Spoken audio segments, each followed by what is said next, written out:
Good afternoon and welcome, everybody. This would be the Jeff Cameron Show right here on 97 on ESPN Radio. Great Monday to you and yours. Appreciate you tuning in. I'm Jeff. That's Tom. We're online, ESPNTallahassee.com. That's where you go to listen live via the streaming free. Always don't miss anything. If you do miss something, that's all right. We got you covered all 3 hours. It's posted upon the conclusion of the program, both to the website and the archived audio, as well as on iTunes. So go to iTunes, download, rate, review, and share. Email the show if you like, JCS at 979ESPNradio.com. On Twitter, it's at JCameronShow. Hello, YouTubers. Hello, Periscopers. I hope you're doing all right on this Monday. It's that lost week, man. It's that tough one. We got to get through it together. We'll pull through this week, and then it's about to be go time. It's pseudo go time now because the NFL training camps are open, and that means football is upon us. So, it's not real football yet, but it's real football. I mean, they're practicing. So here's the thing. To you and I, the consumer, the viewer, the person starving for something of substance, the British Open's over. We're in the doldrums with baseball here. It's still another month before that gets really kind of nitty-gritty time. Well, it means that when you go home and you're kind of lounging about leisurely, if you will, and maybe you're going to have a little time to reflect, talk to your wife, play with your kids, get ready to eat dinner, you flip on SportsCenter, whatever it might be, you'll see football players doing football things. Okay, that's a start. Like last week, you couldn't see that. It didn't exist unless you were watching footage from a year ago. Now you can do that. Now you can go, hey, look at that. The Jets are in training camp. I don't care about the Jets, but they're throwing footballs to one another. They're wearing helmets. They're talking after practice. And, hey, there are the Bucs. There are the Dolphins. There are the Saints. There's whomever. They're practicing. These are people I know. These are people I have an opinion about. These are teams that I'll see here real shortly because, as you well know, Tom, the thing that sneaks up on all of us before anything else, the freaking Hall of Fame game. Yeah. It's always like, oh, man, when do they play that Hall of Fame game? Tomorrow. The Hall of Fame game is tomorrow. Yeah, it's like next week. They play it so soon. Once camp starts, they're like, here we go. Yeah, it's funny. I wasn't completely listening to SportsCenter. I was moving around here in the studio, but I heard Le'Veon Bell's name, and it reminds me when you bring that up. That he's with the Jets. Well, that we won't have a Le'Veon Bell or Antonio Brown preseason controversy in Pittsburgh this year because neither of them are there anymore. But it was an annual tradition. It was tiresome, as is all of these things. I mean, I get it. Some of it's business. Some of it you got to hold out. I mean, like I do have an opinion on all these running backs. I mean, this is the thing now. Running backs know that they've been devalued.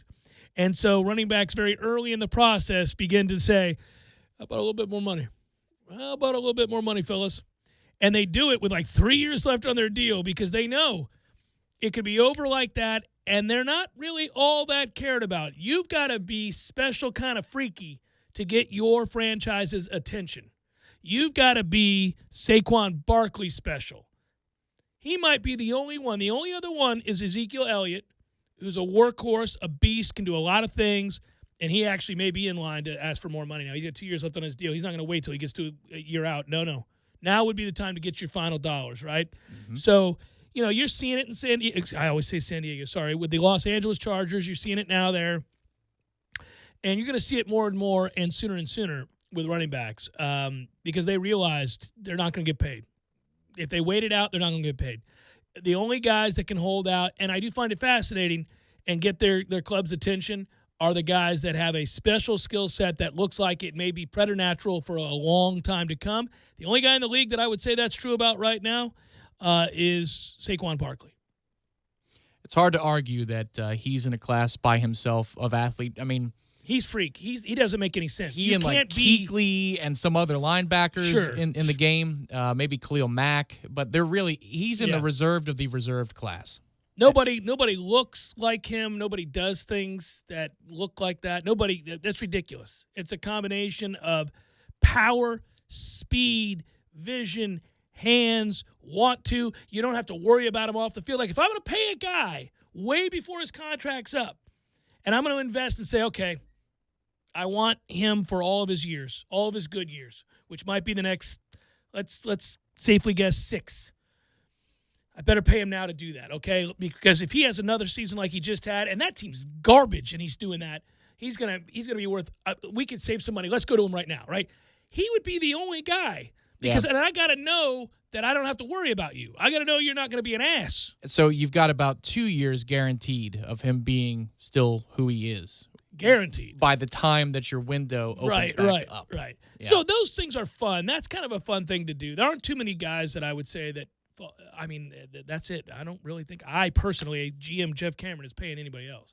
Maybe Ezekiel, maybe. But I worry about him off the field all the time. Why don't you lock down Devonta Freeman again? No. You lock him up for another 5 more years? I got that one right, unfortunately. I knew it at the time, too, and said, I wish I wasn't going to be right about this, but I'm going to be. They should have never done that deal in Atlanta. But I'm glad the kid, who's a good kid, got his money. I'm happy. He's a Knoll, and I hope he's healthy. I'd like to see him have another good year or two. It'll be interesting to see what happens in Tampa with Ronald Jones in year 2, because if you believe that Coach Arians and the other offensive coaches are telling you the truth, all this kid needed was a little bit of coaching. They say he's fine. Well, that he's our going to previous be a coach player. didn't want to establish the run at any point and really didn't believe in the running game at all. Didn't believe in him. He had a case of the drop season. I don't think there was much. He also didn't understand the playbook. I don't know what it is about folks in Tampa and the vetting process and the interview process when you're about to draft guys that we end up drafting guys at the running back position specifically that struggle with comprehension, understanding what we're trying to do. And that's not the running back's fault. That's the scouting department's fault or the GM's fault for asking those specific questions, Yeah, no, they don't seem to. Let's go to the chalkboard.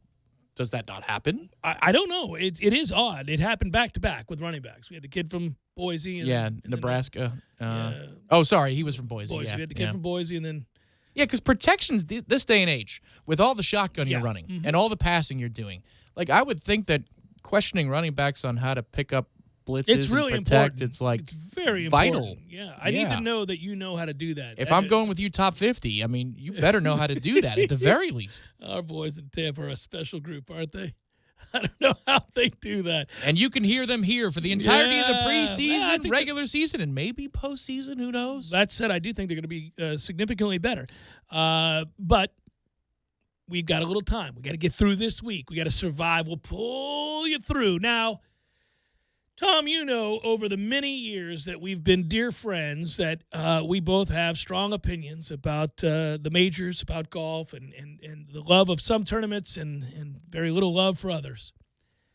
And the British is one that's always fallen really low on my list, and this one didn't do anything to change my opinion about the British, where too often the story is, of course, weather.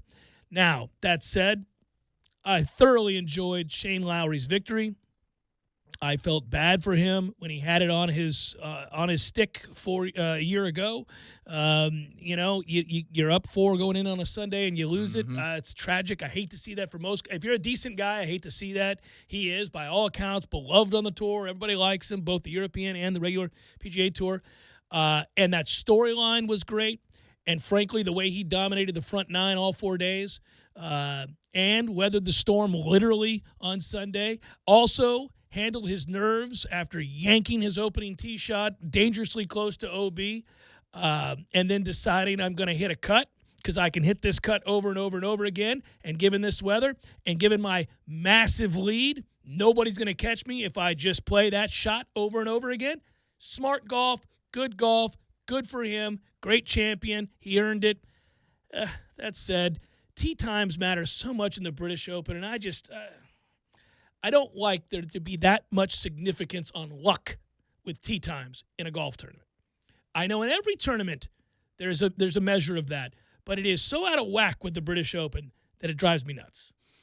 I have a hard time speaking in definitives about this because it's the birthplace of the game, and so you just kind of have to accept it. I guess. And that's where I am with it. If it's not for Shane, it's kind of like the Gary Woodland effect. You might have yourself a tournament that's very compelling because it's who can manage their game the best down the stretch. But the problem was that Shane was so far and away the best player, and that 63 on Saturday, determined the outcome before we even teed off on Sunday. But nobody could go get him on Sunday because it became a damn monsoon. Right, but he could have tripled a hole easily if he didn't watch himself, if he wasn't careful. I mean, that was all over the place yesterday. Doubles and triples were right there, ripe for the picking. I will say this, and he does get credit for that. I will say this. Man, I don't know how J.B. Holmes is ever going to recover. That guy is such a damn disaster every Sunday of any tournament anywhere. But you drop an 87 and go from third to out of the leaderboard picture. I can't even find you. We got to stretch down here with the guys that play like ass for all 4 days.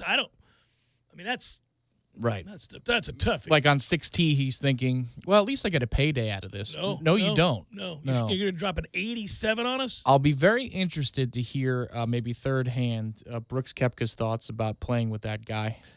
Because he at least visually, he slipped a couple times. No, but he said something. He said something twice. He needs to stop doing that. But he also did the Judge Judy. Yeah, he needs to stop doing that, man. He's just giving too many reasons for people to hate his ass. And it's tiresome. I just think that it's weird. I think I liked Brooks better. I'm always going to root for Brooks. He's a no. I think I appreciated Brooks more when he was the quiet assassin who didn't want to say a thing about the other golfers, the course setup, anything else. Just stop. Just go play. I think most of the people in the golf world agree with him on this particular slow play topic. Has been the bane of the PGA Tour across the board. Everybody's aware of it. He was also careful to say yesterday that I don't think today was his slowest. I thought he was all right today. He was just out of position a lot.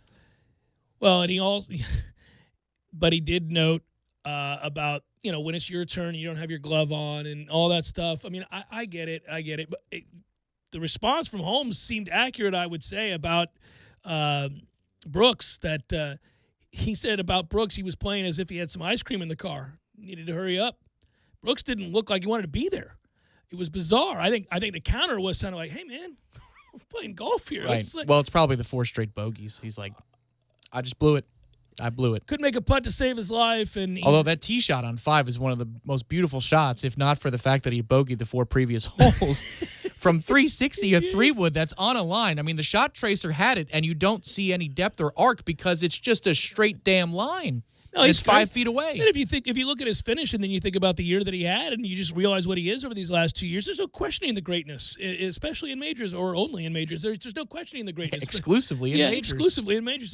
There's no doubt. I'll always root for Brooks, and I think certainly without getting too much into it, I've asked people who know him really well whether he's a good guy, and they all say he is. So I'm not saying it's a personal attack. It's tiresome. There's some of the complaints and the things that he does now, it's unnecessary. Just go, man. I'll be very fascinated to see if he cares about the FedEx Cup playoffs because he's in the lead going into the playoff events. It's a $15 million payday. Come on.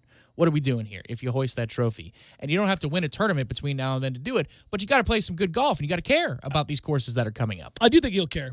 I do, and I hope so. I think it's good for the game. I think it's good for his career. I think he's certainly got the game to do that. And so, yeah, I hope he does care, and I hope he focuses in and becomes a little bit more consistent in these other tournaments. You know where I stand on that. I think it's just basic professionalism. I think you should always be trying to win. Well, I think at this point, okay, so the President's Cup, if that even matters, it's not even close to mattering as much as the Ryder Cup. But that takes place in December, I saw. That's crazy. So it's in New Zealand in December or Australia. Mm-hmm. So there's nothing to do now except the playoffs. That's the whole point of why the PGA Tour shuffled all this stuff around, is so the playoffs weren't like this, obstruction for the Ryder Cup season or something like that, or was something that the PGA Championship broke up midstream when you're trying to get through all these playoff events and crown somebody for $10 million. Now it's 15, and now it stands alone. It's the only thing of its kind. There is no fourth major. All 4 majors have been played. But still, Brooks said earlier last week that majors are the only things that matter. So where do you fall on this scale? And if he cares, then he's going to win that thing, I think. But we'll see if he does. Probably. I'll be very fascinated by a number of things leading up to that, and that is also how does Tiger play when he gets back to it. Seemed like a guy that really had no desire to be there either. And he didn't on Sunday at the U.S. Open, too. Yeah, and these are things that's not good. Not a good look for him. Not good for the game either. I will say I felt really bad for Rory McIlroy, who just came completely undone on number 1 with all that went into this tournament being in Northern Ireland and his emotions and all that. Really, though, if you just think about number 1 and number 18, if he doesn't do that, he's 7 over on those 2 holes. I mean, geez. I mean, if he doesn't completely implode on number 1 and number 18, he plays fine on day 1 in the in between holes, and then obviously he's great on day 2. He would have been in the mix. He's got a major problem. He just does. That's the truth of it now. This one might just be unique, too, though. This was really it could be. It's just when you go 5 years, right? And like you, he has a lot of good finishes, but they're never typically from the final couple of groups. They're never typically with a 36-hole. You know what I mean? Like it's like what Dustin did this year. Dustin, he threatened the PGA Championship, but that Masters tied too. If you go look back at that and you think about the coverage and the way that day unfolded, you're like, holy cow, Dustin was tied for second? Yeah, but you never felt like... You never felt it, right? With Rory, that's the case more often than anything else. Well, and Dustin didn't threaten anything here. Nope. And, it's interesting to look around. I mean, you're not going to find a more consistent guy than Brooks Koepka. There's no doubt about that. I can't... I know that we are caught up in the moment with almost all things. But it is hard to imagine Jordan Spieth can win anything hitting the golf ball as poorly as he hits a golf ball. I mean, I get it's all relative. I mean, he misses all over the lot.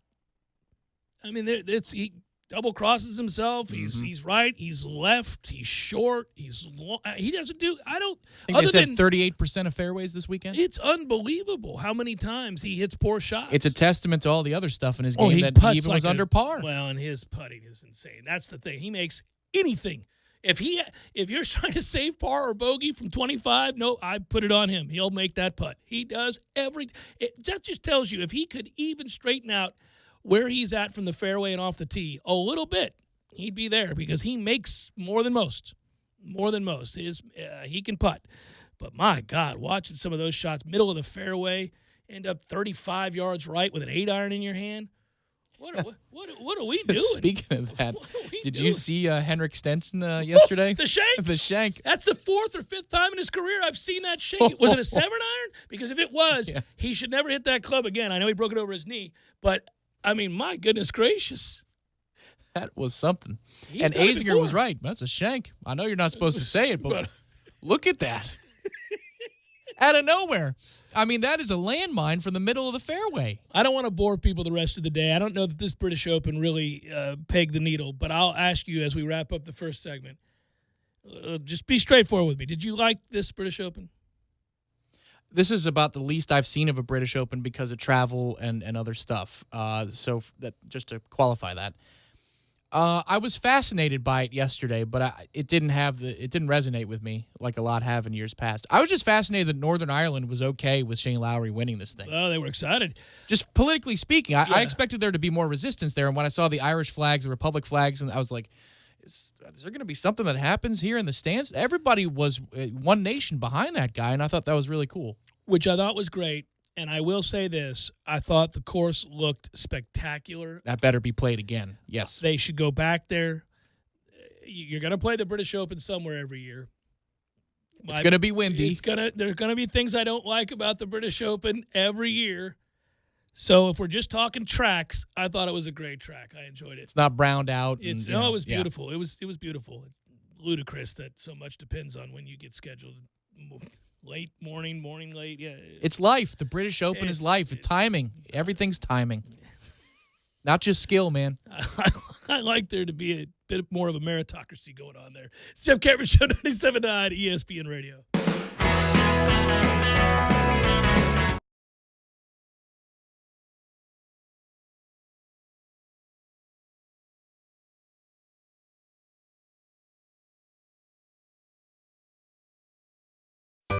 Sorry, boys, I did not have time to pack. We got this. It's right here, guys. We got this. I thought I could handle it. We got this. Moving doesn't have to be a hassle. Call us first at 2 Men and a Truck. No matter the move, home or business, we'll make it a smooth one. I forgot something. We got this. We all want more energy, more more strength, more results. Well, welcome to Orange Theory Fitness as you take a step towards feeling more alive today. Backed by science, Orange Theory's heart rate monitored workout is scientifically designed to keep heart rates in a target zone, spiking metabolism and increasing energy. Orange Theory Fitness is a one-of-a-kind group personal training workout resulting in more energy, visible toning, and extra calorie burn for up to 36 hours. Experience a more vibrant life today with Orange Theory Fitness. To find out more, go to orangetheoryfitness.com. Seminoles, it's 2019 and a new football season is amongst us. It's a new day, and we have an opportunity to build this program back to where it belongs, together.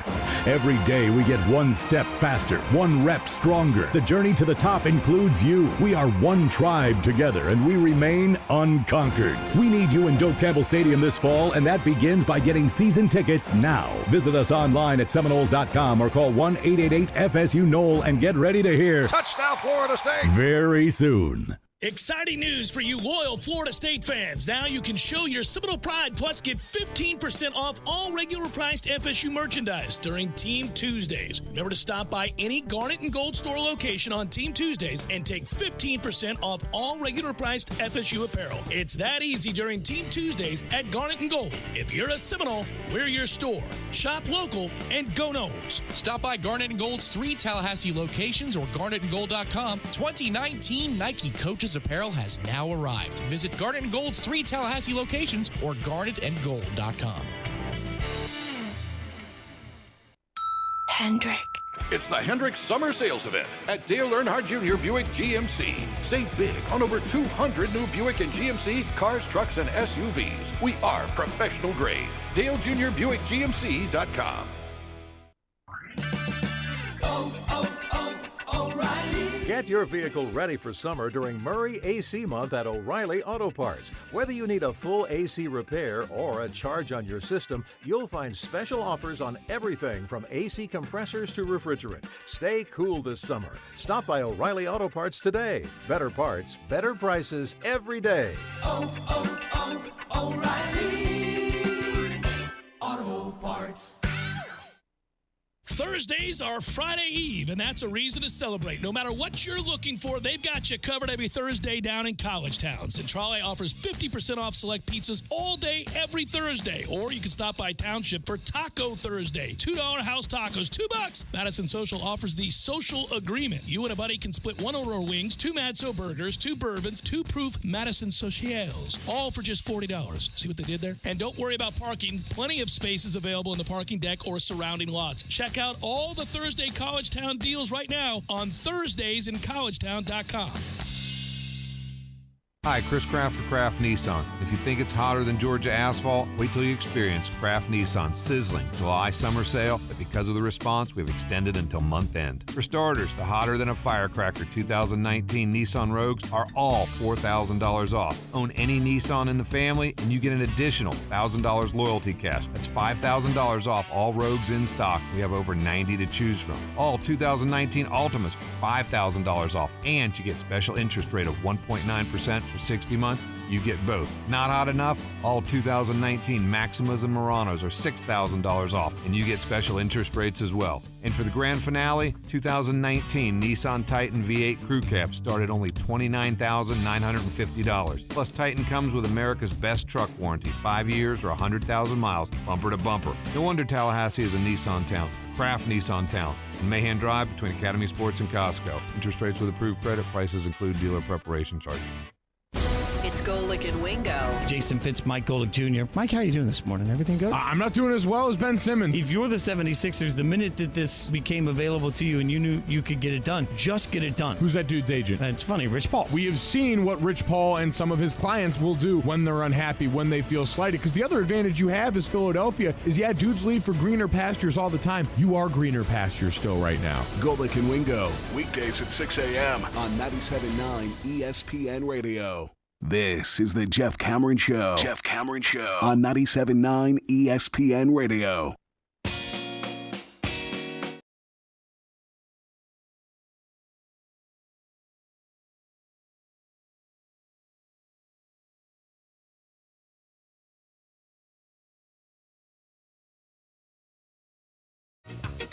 Good Lord, man.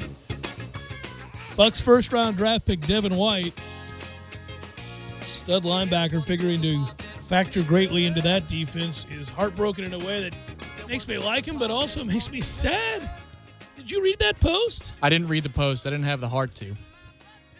Man, that guy, if you don't know about the former LSU Tigers' love for horses, well, go read that post. He's devastated. He had a horse that he absolutely adored, and she died, and he is inconsolable. Will this affect the football, Tom? Jeff says callously.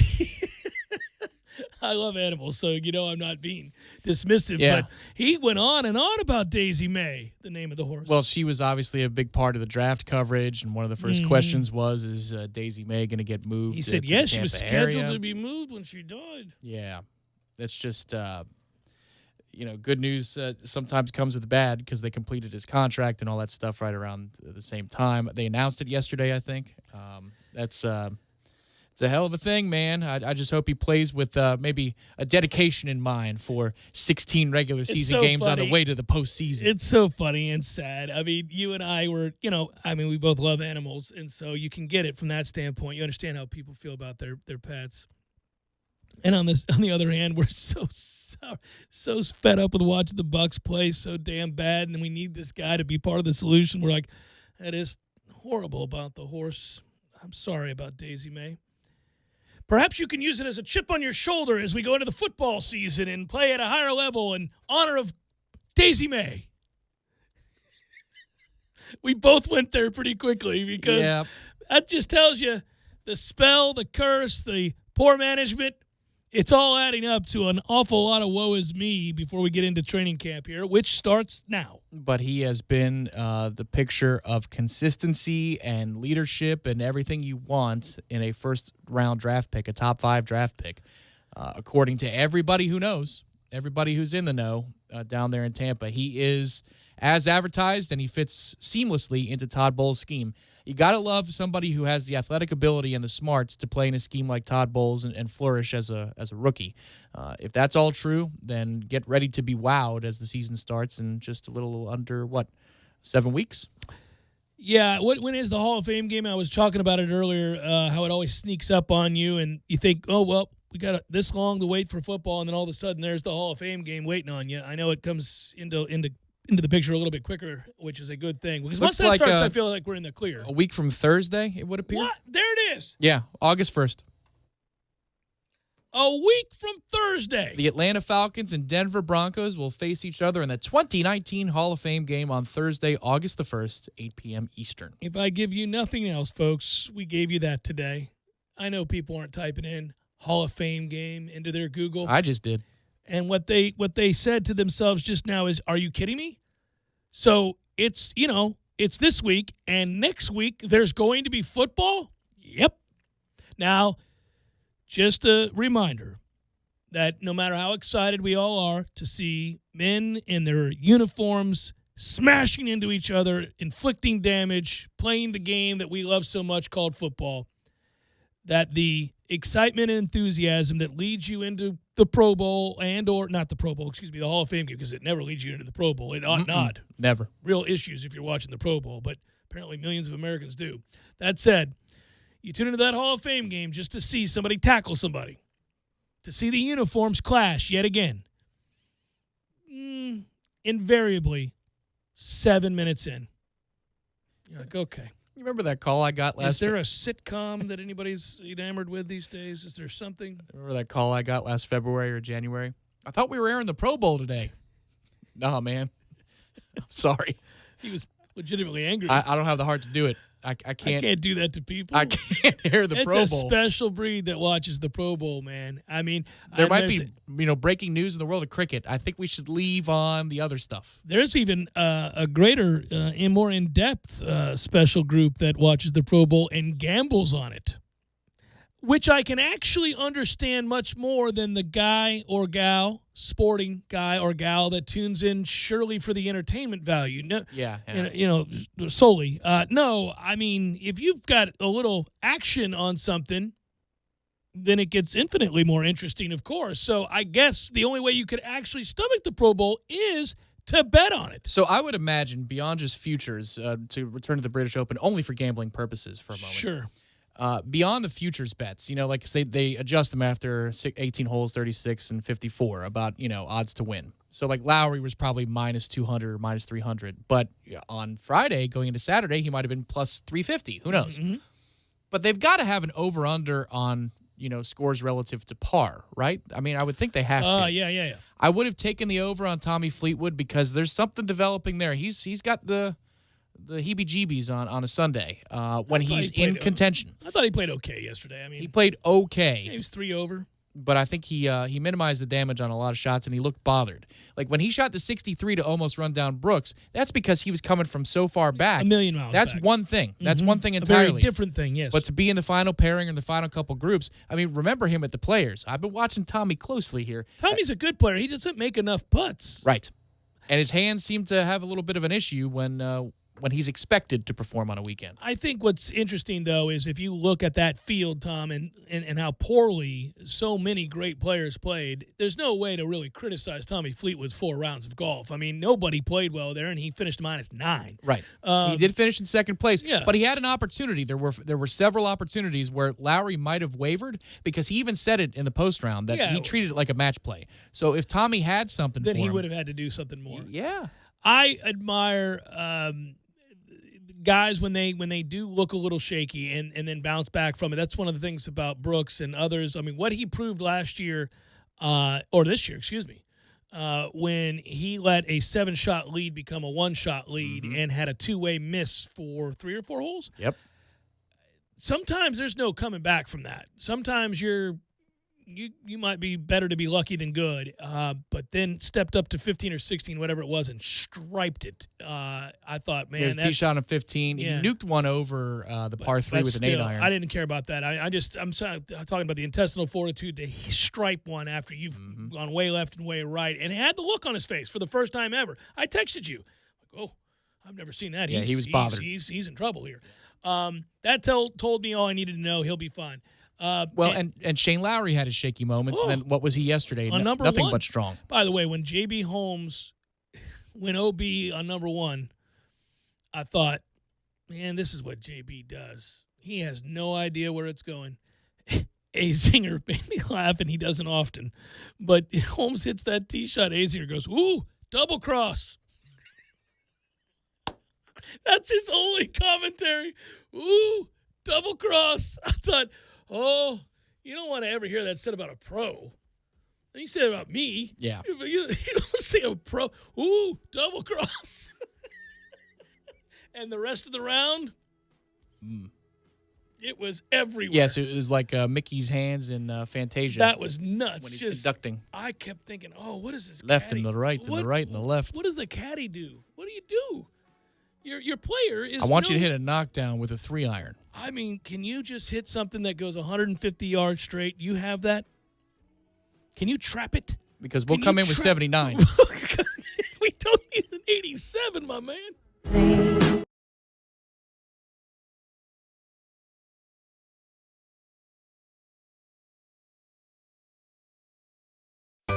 Sorry, boys, I did not have time to pack. We got this. It's right here, guys. We got this. I thought I could handle it. We got this. Moving doesn't have to be a hassle. Call us first at 2 Men and a Truck. No matter the move, home or business, we'll make it a smooth one. I forgot something. We got this.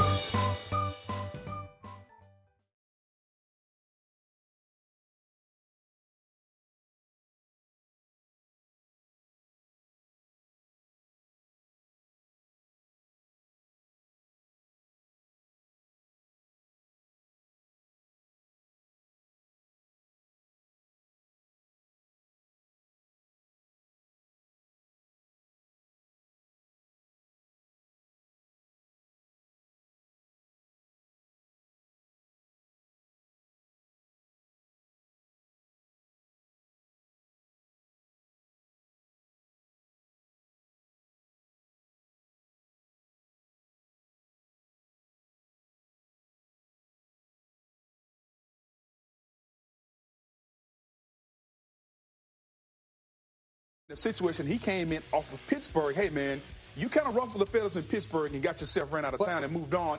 Receiver Odell Beckham Jr. in a new GQ cover story said he felt disrespected by the Giants when they traded him to the Browns earlier this offseason, and that things got so bad for him at times the past few years, he contemplated stepping away from the game. NBA Wizards GM Tommy Shepard told ESPN's Adrian Wojnarowski Washington will offer guard Bradley Beal a 3-year, $111 million max extension when he's eligible to sign one on Friday. Beal has until October 21st to sign.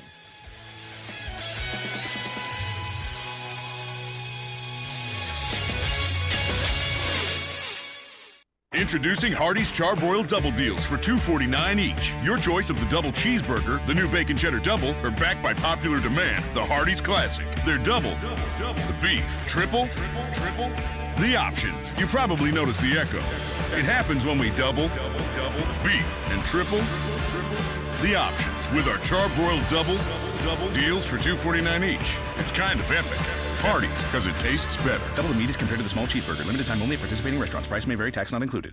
Sizzling summer savings continue at Jerry's Cigar Shop's Christmas in July sale. Through the month of July, you can buy one and get one free on thousands of the top name brand cigars only at Jerry's. Buy any specially marked 5-pack of cigars and get a second 5-pack free. These deals are only good in the month of July and only while supplies last. So hurry in before they're all gone. Stop by either Jerry's Cigar Shop locations today off Scherer Road on North Monroe Street or the new Northeast location on Cary Forest Parkway. Barry knows cool, he's keeping you comfortable. Barry knows cool, you can put him to the test. Deciding whether or not to fix something that has worked well for a long time can be a tough choice. When you turn to the experts at Carrier and Barano Heating and Air, we'll help you decide on whether to repair your existing system or consider new energy-efficient options. Book your repair or service appointment online in under a minute at baranoac.com. Florida license number CAC 1816186. Tallahassee loves the corner pocket as much as a crystal ball winning catch. He's looking, he lost it to the end zone. It's Benjamin! Touchdown! With 13 seconds left. The 97.9 ESPN radio special is a must-have every Monday and Wednesday at the corner pocket. 10 mouth-watering wings, a fresh side of fries, and a chilled domestic pint of beer are just $9.79 all day long. Be sure and try the fish blend of sauces, a true wing eater's favorite. The Corner Pocket Bar and Grill. He's gone! Home of Trivia Tuesday, Beer Bingo Thursday, and the daily $7.99 lunch special. Hendrick. It's the Hendrick Summer Sales Event at the all-new Dale Earnhardt Jr. Buick GMC, a proud partner of the Hendrick Automotive Group.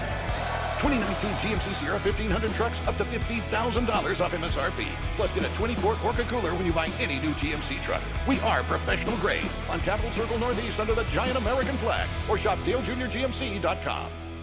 Cooler valued at $199. Not all vehicles will qualify for maximum discount. Must finance with GM Financial plus tax, title, license, dealer installed options, and dealer admin charge. See dealer for details. This is the Dan Levitard Show on ESPN Radio. So we're just going to let Dockage slide on this. I mean, that's boobery. To say that Eric Spoelstra's not a top 10 coach in the league and to put Nate McMillan there. Yeah. To do that is boobery. You're basing that on, oh, look, the Pacers surprised us last year with Oladipo and a bunch of other guys that we didn't know. And to accuse Miami media of being homers, and the first two names besides Popovich out of his mouth are guys from Indiana. I understand how it is that you would look at it and say, well, he won the championships with LeBron. But what that misses is the idea that positionless basketball wasn't a thing until he made it such. And the coaches who haven't won with LeBron, that's because LeBron didn't want them to win. All right, excellent. All right. Fact, it's just a fact.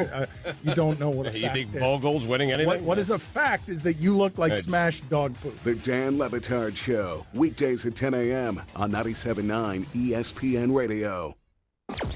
Broadcasting live from the Tallahassee Dodge Chrysler Jeep Ram Fiat Studios in the capital city of Tallahassee. This is the Jeff Cameron Show, brought to you by Cornerstone Tool and Fastener on 97.9 ESPN Radio.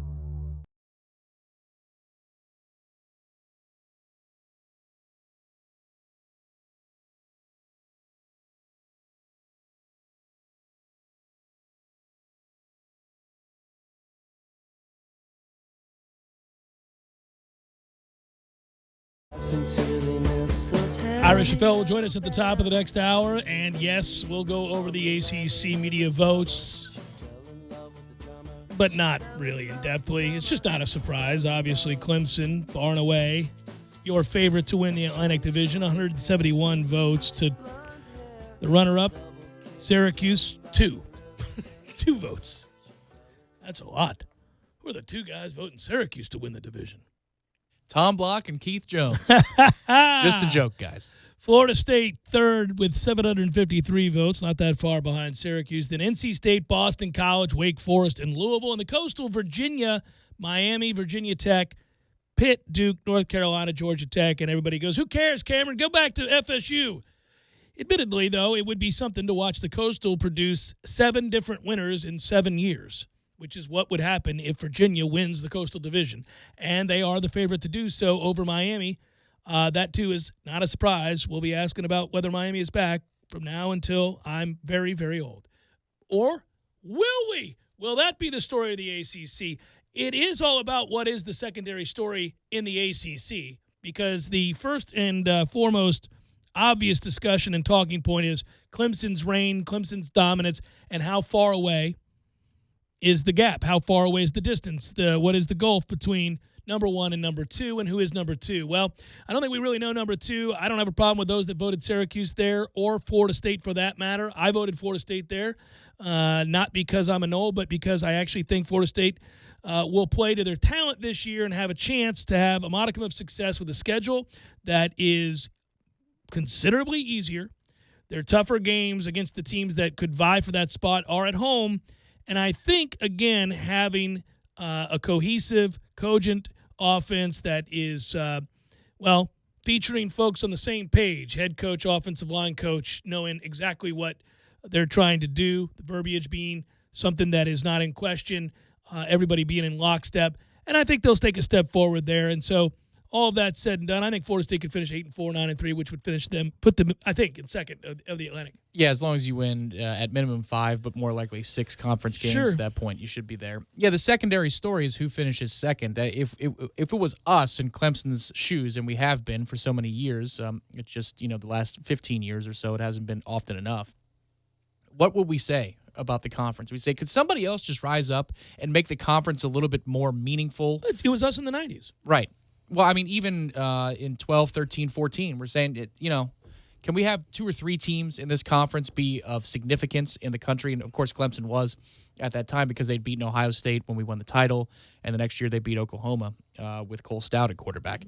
Still shocking. But you wanted to legitimize the conference. And so if I'm a Clemson fan or I'm somebody on the outside looking in, maybe a Big Ten fan, I'd say, yeah, who's the next best team? Because, if Clemson, let's say, loses a game it shouldn't, and now we have to argue about who gets that last seat at the dance, well, the ACC isn't exactly a feather in Clemson's cap. So what reasons would you give me that the ACC is legitimate? Yeah, I was asked the question last week, is this the same as when we go back to the 90s and see Florida State by leaps and bounds, on this one plane that none of the other ACC teams could dream catch and find their way to. And that's true. For the longest time, that was the slight.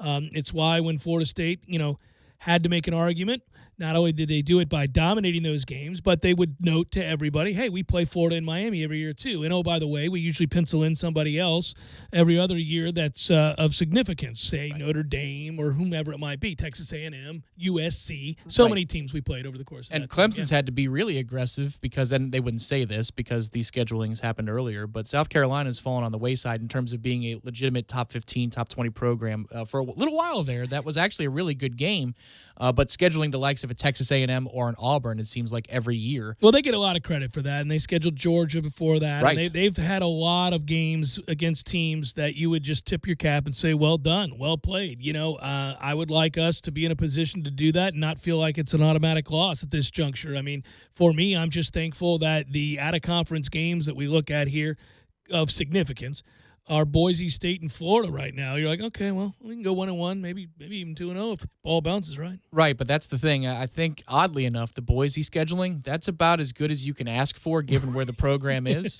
No, and seriously, that's at least a legitimate enough of a group of 5 name. Yeah, that'd be a good win.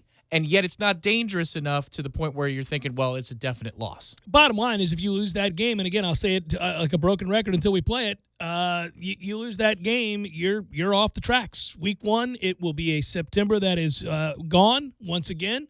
Our fan base is damn tired of being irrelevant in September, which is what we've been because of early season losses the last number of years. And I can't think again of a more important game. I know that coaches try to downplay that. I know that Adazio just got done telling me every game's the same. The mistake I made was I put too much emphasis in that Clemson game, etc. Yeah, I got you, and I understand in theory why you say that. But when you're kind of broken and you're trying to heal, it changes things. It changes things. You got to give a spoonful of hope to a fan base that's desperate. And you go lose that game in Jacksonville, and we fall back into the malaise yet again.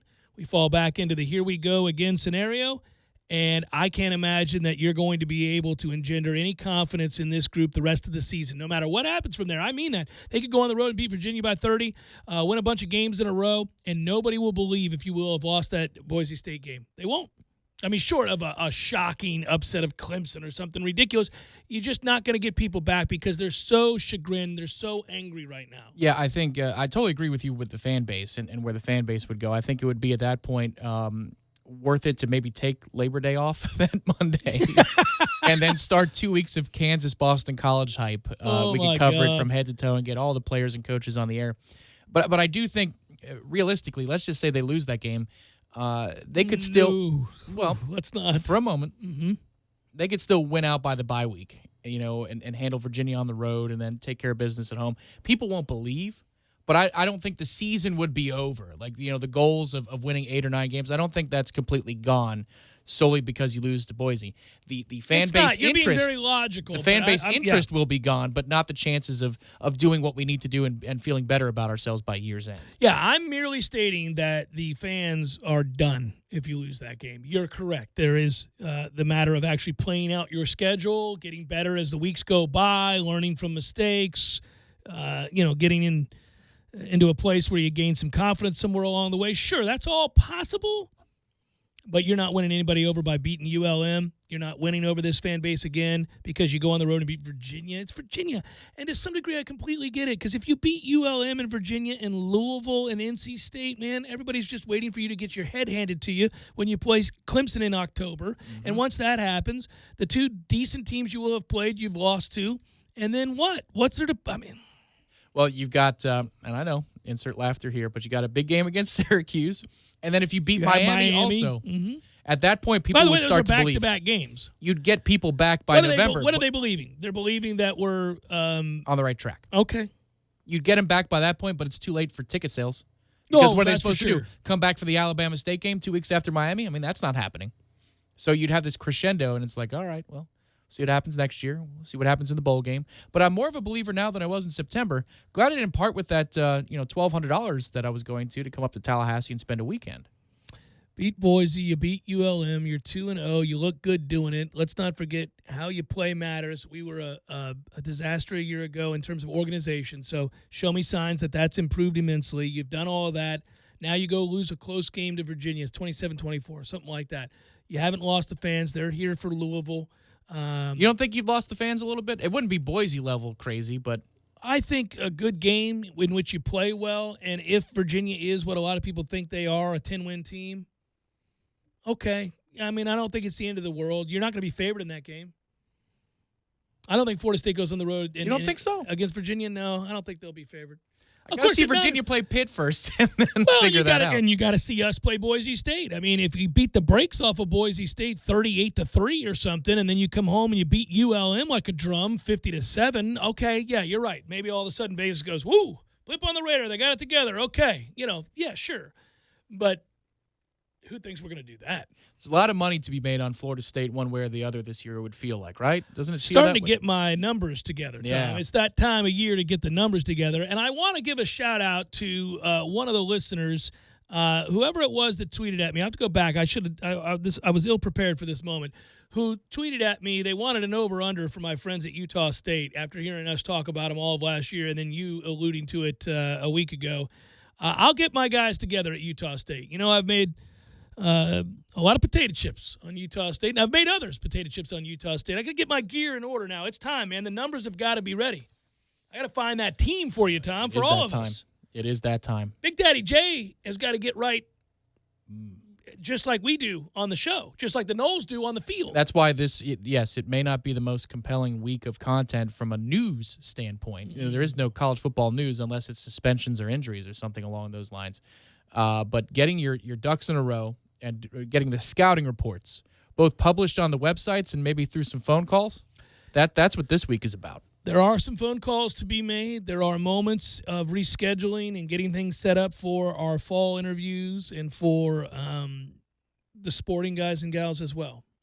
There's a couple of I can ask Lee about spring games he may have taken in. Oh. I really think it might be tongue-in-cheek, but I feel like getting a spring game segment from Lee, maybe this week, it's perfect. You just want to wet the whistle a little bit? I just want to hear what he thought of all the spring games. And then he could, Paramount Sports on the way out, whatever. But I want to hear what he did because he's got mountains of notebooks that just everything about the spring game. He knows everything about every spring game. Yeah, I think some of that's true, and I think it's interesting. I went to Kansas's spring game, Jeff. You did you? I know it's a train wreck segment, but I want to hear it. I just like any segment that begins with, I decided to go out to see Les Miles' first spring game at Kansas. What'd you learn, Lee? What'd you learn about Kansas football? He'll do it. He would do it. He did do it, I'm sure. No, I mean, if you called him and said, hey, I want you to run down the spring games, he goes, oh, when? 10 minutes? I'm ready. I was just thinking of how disappointing it is. I do this frequently, and you know that. And I don't remember what the rule was whenever I did it because I just saw an article on Saquon Barkley, and as soon as I thought of Saquon Barkley, I oddly thought of Quentin Nelson and how much better any team would be if they had Quentin Nelson. Here we go. Am I going to get that Bucs jersey that just says Nelson? Yeah, I think you should. Ira Schoffel going to join us next. For trouble, the picture's dirt.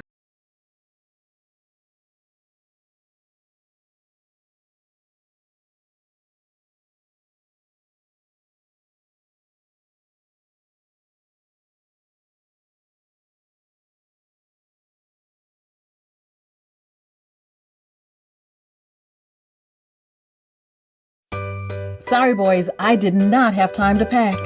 We got this. It's right here, guys. We got this. I thought I could handle it. We got this. Moving doesn't have to be a hassle. Call us first at 2 Men in a Truck. No matter the move, home or business, we'll make it a smooth one. I forgot something. We got this. Stuff like that, Eddie, and then I'm never going to remember it. I'm talking about, I got a little mad today, and I said something to my kid, and it may not have been the nicest thing to say, and I realized that I cursed at my kid. Well, Jeff, that happens to guys like you. To me, I would never do such a thing. But, This guy. I'll have some mahi fingers and think about it. You should, because that always helps you think. And it's a form of penance. I'm going to charge you double. Charge me double. I curse at my kids, everybody. Gordo's, bringing the flavor and flair of Cuban food to Tallahassee since 1996. Come visit the new and exciting Hangar 38. This amazing place is for everyone listening right now. Practice your bowling skills, compete, and have fun. Whether you're a newbie, an all-star, or a beer frame champion, no matter how you roll, you'll find the best place to bowl is at Hangar 38. Hangar 38 is home to over 75 arcade games, so they're sure to have something for everyone. Zeppelin's at Hangar 38 is a premier, full-service restaurant and sports bar, and it's also your place for birthday parties and company outings. Tallahassee, what are you waiting for? Come on out to Zeppelin's Hangar 38, 6668 Thomasville Road behind Walgreens. Don't wrestle alligators. You can't reason with them. There are plenty of other things to juggle besides chainsaws. Choose anything else.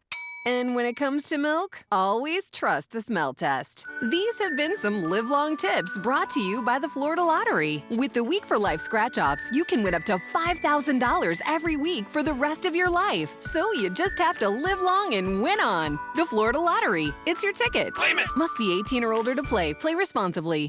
Tallahassee Dodge Chrysler Jeep Ram is the Jeep headquarters of America. We've purchased over 100 Jeep Renegades, and they've all arrived and are on the lot for immediate delivery. 2018 Jeep Renegade Latitude with MSRP starting at $25,120. On sale now for $18,870. That's a savings of $6,250. A new Jeep starting at only $18,870. Those prices are unheard of and can only be found at your Jeep headquarters of America, Tallahassee Dodge Chrysler Jeep Ram. No other dealer can offer you this kind of savings. We buy in mass quantities and pass along the savings to you. 2018 Jeep Renegade Latitude starting at $18,870. Payments as low as $299 a month. On the corner of West Tennessee at Capitol Circle, where we're right on the corner and always right on the price. Check us out on the web at TallahasseeDCJ.com. All prices include rebates and incentives plus tax, title, and dealer fees. State number 18J605. Must finance through Chrysler Capital and qualify for all rebates and incentives.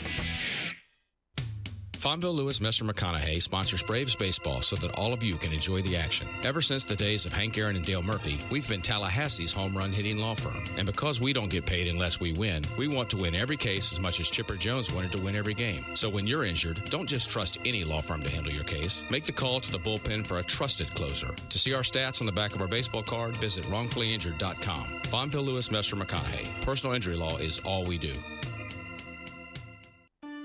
Barry knows cool. He's keeping you comfortable. Barry knows cool. You can put him to the test. People always appreciate it when you deliver on a promise and go the extra mile. When you turn to the experts at Carrier and Barano Heating and Air, our team would treat you like you would want to be treated. Zero interest financing and low monthly payments are available when you're approved for the Carrier credit card. Apply at baranoac.com. Florida license number CAC 1816186. Hendrick. We're celebrating the Hendrick Summer Sales Event all month long at the all-new Dale Earnhardt Jr. Chevrolet. Shop over 300 new Chevrolet cars, trucks, and SUVs right here on Tennessee Street, or find new roads at DaleJuniorChevy.com. Not a big summer guy. Too hot.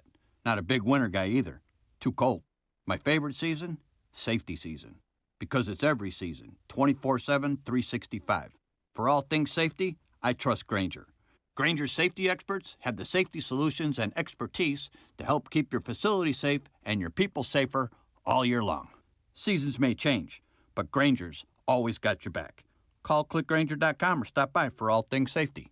Grainger, for the ones who get it done. Driving every day from the Tallahassee Dodge Chrysler Jeep Ram Fiat Studios. This is 97.9 ESPN Radio, WTSM, Woodville, Thomasville, Tallahassee. ESPN Radio Sports Center. I'm Christine Lisi. This is what you need to know. Seahawks defensive end Jaron Reed will be suspended the first 6 weeks of the season, stemming from a 2017 domestic violence assault investigation in which Reed was not charged. It's a major blow to Seattle's defensive line, which traded top pass rusher Frank Clark to Kansas City. Patriots receiver Julian Edelman expected to be out 3 weeks with an injured thumb, according to ESPN's Adam Schefter and Field Yates. That leaves New England without another star on offense when veterans report to training camp on Wednesday. Besides Edelman, Pats will also be without the retired Rob Gronkowski and the suspended Josh Gordon. In addition, running back Sony Michel and receiver Demaryius Thomas open up camp on the PUP list. Jets running back Le'Veon Bell, tired of hearing from critics that he's not focused on just football. He took to Instagram to fire back. Bell blasted those who tell him it should be all football all the time when it comes to him. Bell might have a point, but last season's holdout affects how his message is received, says Monday Night Football analyst Booger McFarland. You cannot expect the people that entertain us or the athletes to be on 24/7. Is he right? Absolutely. But it's the perception and reality. I think Le'Veon can't say it because people look at him in the situation he came in off of Pittsburgh. Hey, man, you kind of ruffled the feathers in Pittsburgh and got yourself ran out of town and moved on. Receiver Odell Beckham Jr. in a new GQ cover story said he felt disrespected by the Giants when they traded him to the Browns earlier this offseason, and that things got so bad for him at times the past few years he contemplated stepping away from the game. NBA Wizards GM Tommy Shepard told ESPN's Adrian Wojnarowski Washington will offer guard Bradley Beal a 3-year, $111 million max extension when he's eligible to sign one on Friday. Beal has until October 21st to sign.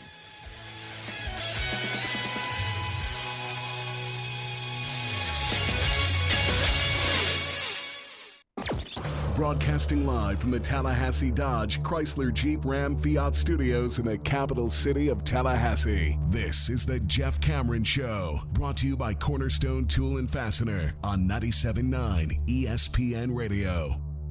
Man Cave Monday, brought to you by Tallahassee Dodge Chrysler Jeep Ram Fiat. Right on the corner and always right on the price. Check out the latest 2019 inventory at TallahasseeDCJ.com today.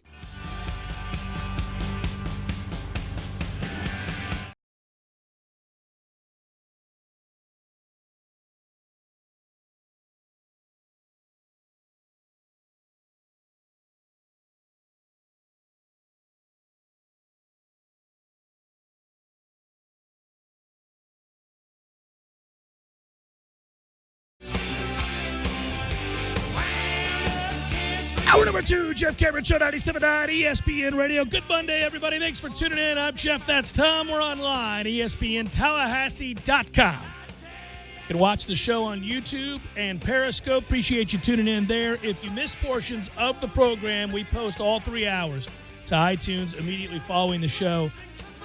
So go find it, rate, review, share with your buddies. As we're wont to do on a Monday, we bring in our good friend Ira Schoffel, warchant.com, the website. He was in Charlotte. I was in Charlotte. Shared good times. Want to get your observations, Ira. How are you, buddy? I'm good, Jeff. How are you? I'm good. This is that, remember, we had that hurry up and wait situation develop where you get to Charlotte, you're surrounded by all the other media folks, you hear about every team, you're inundated with football, you start to get revved up, and you come back and you're like, halt! We've got another week or so to kind of hang out, just think about what could be. I read your 3-2-1 column amongst the others on warchant.com. I guess let's go through and talk about those observations. I think it was abundantly clear to you, obviously, as it was me, that Florida State is a freaking afterthought in the ACC these days. It's different just being one of the other teams. You know, I really, Florida State, when Willie Taggart, was at the table, and, he had a decent amount of media around him, and, Marvin Wilson and Tamari and Terry had, a little bit of media around them, but really very much like what you'd see from any other school. And that's where Florida State is right now in the conference. And, it kind of struck me as odd that, a year ago, I didn't have that feeling, even though they were coming off of a 7-6 season, a season where they had to play ULM just to get into a bowl game. But then I remember there was the excitement about Willie Taggart. Well, you don't have the excitement over a new head coach right now. You're just a team that was very average to below average last year. And so it's not unexpected, but it really hit you when you walked into that ballroom. I felt the exact same way, and I wondered if it was just me. So when I read that you wrote that, and I had even used the phrase, I think it occurred to everybody there, not belittling the comment that you made, which was that they're no longer the belle of the ball. That's the way it felt, and it continued and extended out into the ballroom there where Radio Row is, as well as the grand meeting room there. You never got a sense that even the other media members that cover the teams in the other markets, where you always felt like they would, if they could, they'd pick your brain about where the program was, and they would kind of juxtapose that to how far the team they cover has to go to catch up, right? But now the feeling is they are just one of the other teams, and nobody's really fearful. It's like that giant that's been cut down a peg, and everybody understands they can have a go at them. And that's the way Florida State feels until they do something to prove otherwise. I imagine that's the way ACC meetings are going to feel. And meanwhile, conversely, you look at Clemson, their players and coaches don't walk around that ballroom, they glide. They don't even put a foot down to the ground. Everywhere you turn, there's a mob of 10 to 15 just to take pictures of their players and head coach Dabo Swinney. If you're a Florida State fan and you're hearing this, yes, rightfully, it should make you ill. Yeah, I think I talked to you about it a little bit after the ACC spring meetings at Amelia Island, which were not they're more of a media event than they are, for the fans. I mean, it's a much more subdued event. But, you could tell it there. I mean, not just the fact that Dabo Swinney's won 2 national titles now, but also, which I think is it's a big difference. Going from 1 to 2 is a big difference. The fact that you've been able to repeat, but also, Jimbo's gone, and so now really he is the undisputed guy in the conference. He's the one coach from the ACC that kind of belongs on that mountaintop with the other elite coaches from around the country. So yeah, it's going to be tough for Florida State fans to stomach. I think that, on the other side of it, though, I think Florida State's players are taking the right approach. I think they're really embracing this, this chip on their shoulder. And you can talk about that all you want, but I think it's healthier to take that approach than maybe the approach we saw sometimes in the early to mid 2000s. Because if you remember back then, we just got to get our swagger back, and we're still those guys. We need to play better. It's about us. And I think this time it seems like the message from the coaching staff, from Willie Taggart to his players, and I think the message the players are saying is that, we need to go out and do something. We need to go out and knock off Clemson. We need to go out and prove that we're not what you think we are. And I think that's a healthier and a more I think it'll translate more to something than just saying, hey, we're still that team. We just haven't shown it yet. I had forgotten about how ridiculous it was that people just got to get the swagger back. Oh, Jeff. Man, Ira, you just jogged a bad memory, man. I had put that way back in the recesses of my mind. Players did say that, like ad nauseum. Like, we just got to get our swagger. What does that even mean? You suck. I mean, there is no swagger with 6 losses. It's not about just getting it back. Go win games. Yeah, you're right. That is a much better approach. I sensed it was real, too, by the way. I don't think it was an act. I think I felt it from the head coach on down. I really did enjoy my conversation with Willie Taggart. And for those that missed it, we're going to play it later this hour. But one of the things that I thought was refreshing was that he did take responsibility, but there was no self-loathing there. It was sort of I learned something. I made mistakes.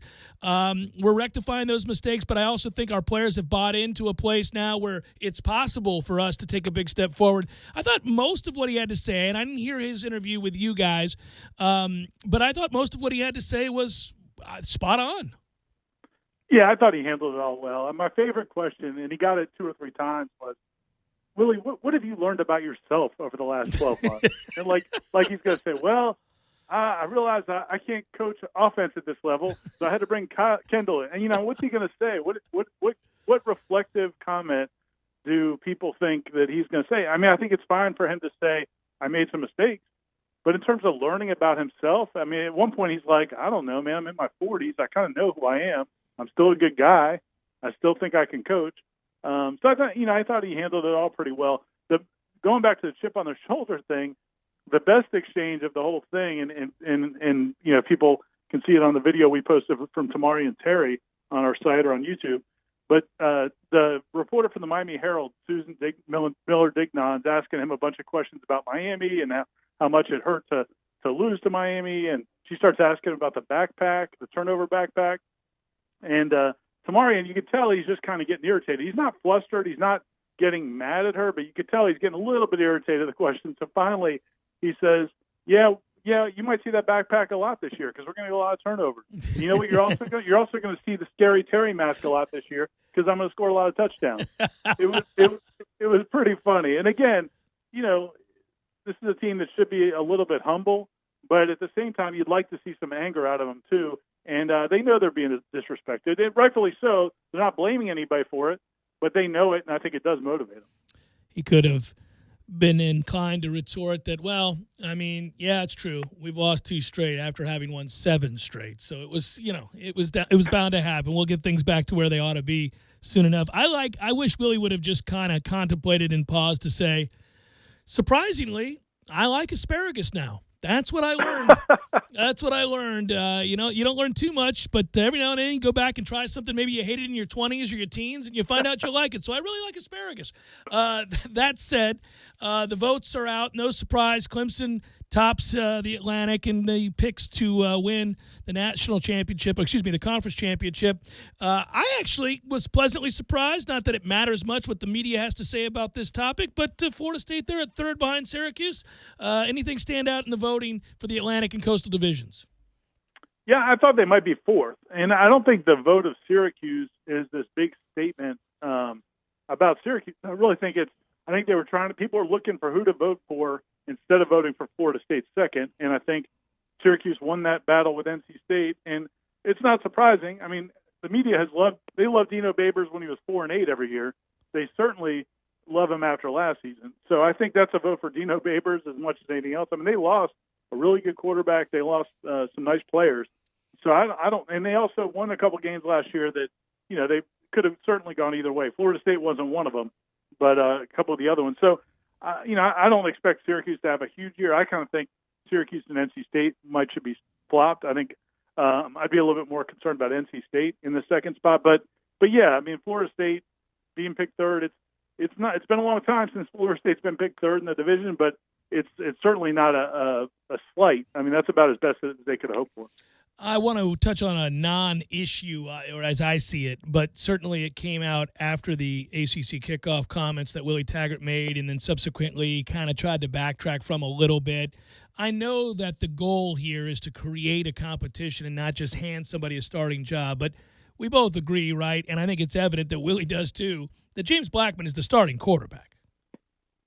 Yeah, I mean, I'm sure he's going to – I mean, I would feel very confident that he's going to be the starting quarterback. If he's not, that means, Alex Hornibrook is just, outstanding because he not only has to overcome Blackman's familiarity with the players and familiarity with the program, but he also has to overcome, Blackman's leadership skills, his relationship with his teammates. Everybody talked to in coaching or playing that talks about the importance of the quarterback position, and so much of it is how the guys around him feel about the quarterback, how they play for the quarterback. Well, Blackman's going to be an A++ in that category. So for Hornibrook to overcome that, he's going to have to be just, incredible in preseason camp. Having said that, yeah, there's no way Willie Taggart's going to come out and proclaim James Blackman as a starter 2 weeks before preseason camp even starts. I mean, it would be counterproductive. It just wouldn't make any sense. So I understand why he didn't want that to be perceived that way. But yeah, at the end of the day, I mean, I think everybody expects it to be Blackman. Although if he doesn't play well, I mean, at least Hornibrook might be an option. All right, let's get to the issue du jour. What's going on with the ACC networks? Lack of respect for Florida State in every single video that they create. What in the hell, man? And people get so mad. That was hilarious. It was funny the way they unveiled it too, because they unveiled it. You could see in the first 15 seconds that okay, they're going to flash just about every school here with their cool new logos and graphics. So like everybody else, I get my phone out and I hold it up and I'm waiting for the Florida State graphics, and then I'm waiting, and then it ends. Still waiting. Did I miss them? And then somebody else from FSU texted me and said, "Hey, are we still in this conference?" And yeah, it's crazy. I don't think I'm sure it was something creatively done back in the home office. I think it's a dumb decision to put out a graphic with, if you're going to list 9 or 10 schools, list go ahead them and all. list the whole conference. Just go ahead and list them all. Somebody's going to feel completely slighted. Yes. Yeah, especially when you have Notre Dame in there. And they're not even members of the damn conference in football. And that was largely about football. And so I thought that was the thing. I'm like, and you got Notre Dame in front and center. I did like that they came back, and ESPN actually, I mean, this tells you how much FSU still has some clout, because there were, from what I understand, that some high-ups at FSU really complained about that once they heard about it, and especially after the earlier video where they were in it for about a millisecond. An eighth of a second. Yeah. So Florida State, I think, was pretty loud in their objections about that video, or concerns. And then ESPN issued a new video, like they edited the video again, put Florida State in, and actually emailed it out. Like they called it the extended version, like the remix. And they got Florida State in there. So I was wondering, and I don't know how much you can reveal or you can't. So you were the first I saw to tweet it. I didn't see anybody else tweet it. And I didn't see when they posted the video. I was getting ready to do interviews or something. I was walking out to where we were setting up, and I saw your tweet. And for those that didn't, it's on War Chant. You can see it. I'm guessing the next one is going to show FSU's iconic helmet, or Osceola and Renegade, or fans doing the chop, because this ain't it. And then you posted the ACC Network's original tweet. And I went and watched it, and then I got tweets from people going, Jeff, go back and look at this. And is Ira right? I'm looking through all of this, and I'm not seeing it either. Did you get blowback from the home offices? Not really. In fact, I mentioned to somebody that the ACC is probably not real thrilled with me, and the response I got was, actually, they got a whole lot more people complaining to them right now. They got more problems than just you. So, like I said, it got out there that Florida State felt slighted, and some people, I don't know if it was David Coburn, I don't know who it was, but some significant people I think were chewing on some ACC ears. Brother, I always appreciate it. I'll talk to you real soon. Be well. Thanks, Jeff. See you. Take care. That's Ira Schoffel, warchant.com. And yeah, it's funny. We talked about that there in Charlotte, and I talked about that on the show last week. You and I were discussing it, and you were taking the side, and understandably, of the fans and why they feel slighted. Fair enough.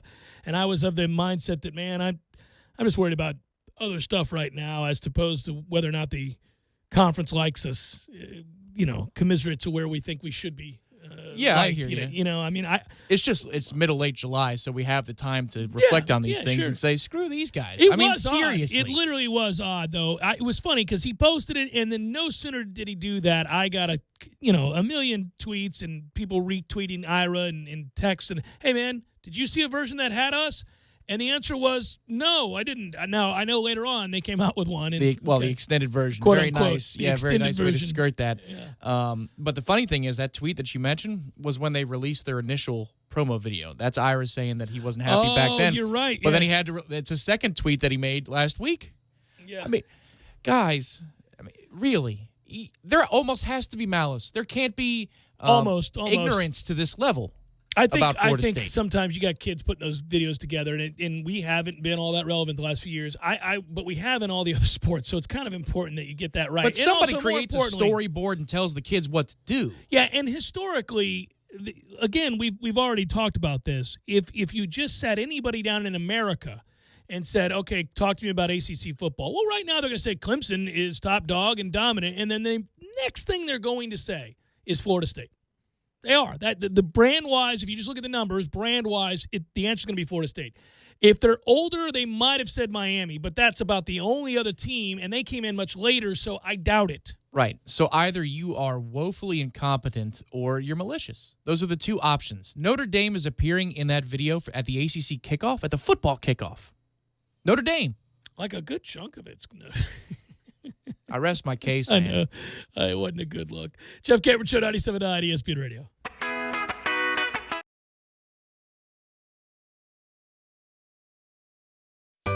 Sorry, boys, I did not have time to pack. We got this. It's right here, guys. We got this. I thought I could handle it. We got this. Moving doesn't have to be a hassle. Call us first at 2 Men and a Truck. No matter the move, home or business, we'll make it a smooth one. I forgot something. We got this.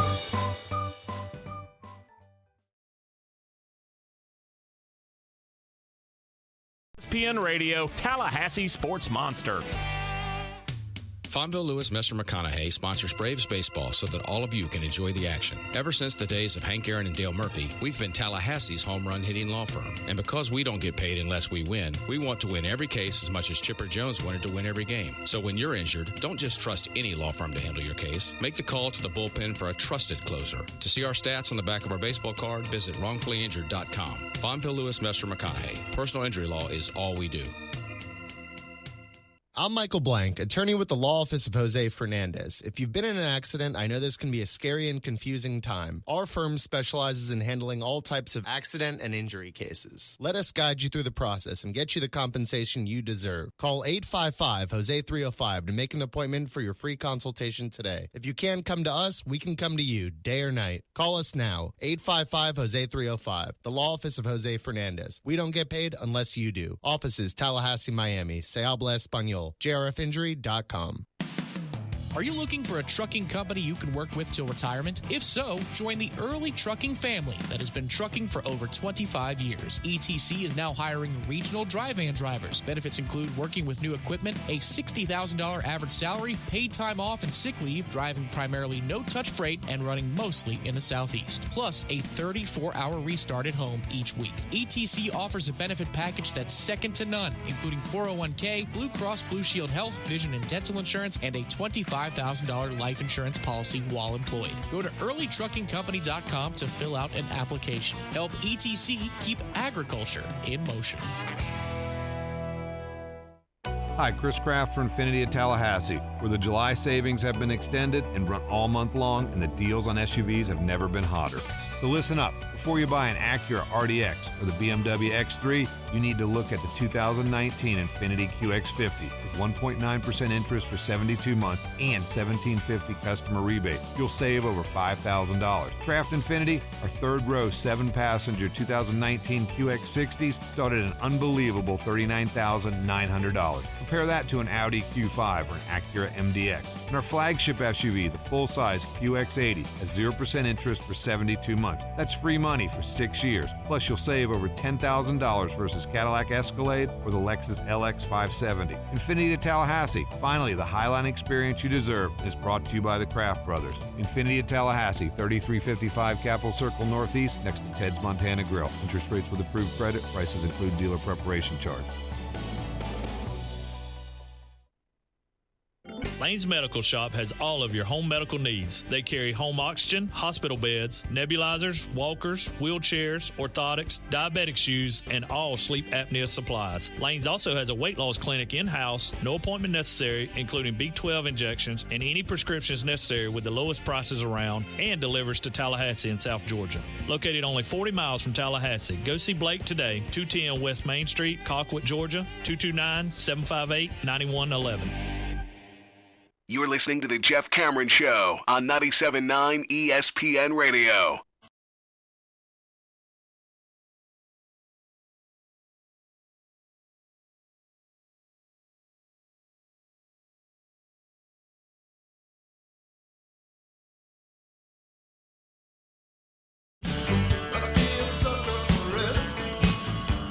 Jeff Cameron Show, 97.9 ESPN Radio. Our thanks to Ira Schoffel. Warchant.com. Why are so many athletes? And I guess it's just part of the negotiation process now where people just like to claim that they feel slighted. Also, it makes me laugh that the Lakers as an organization feel slighted. Like Kawhi Leonard played them to... What are we doing? Yeah, I was listening to Lebitard a little bit. This must be July stuff, right? Is that all this is? Yeah, that LeBron's mad about it potentially. Who cares? He did the decision. I know, you can't do that. He created, he didn't really. There was the big three in Boston before that.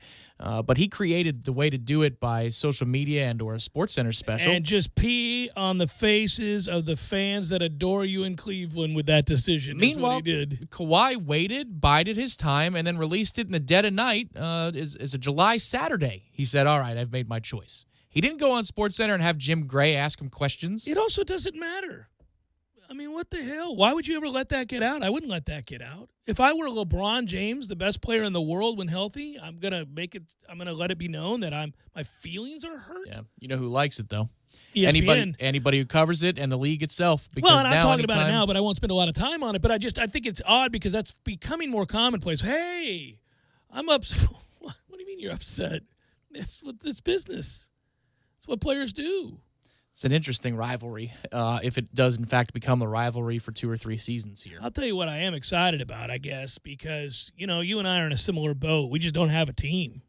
We do now. Right. Let's go Clippers. Yeah. I'm in. I'm not going to buy some gear, but I'm going to certainly watch them a lot. Yeah. We got, you got 2 guys that are going to be a part of something pretty special because no matter what you think of the Lakers and where they are in the West, along with anybody else, Houston for that matter, Portland, we just know that the Clippers are going to be really, really good.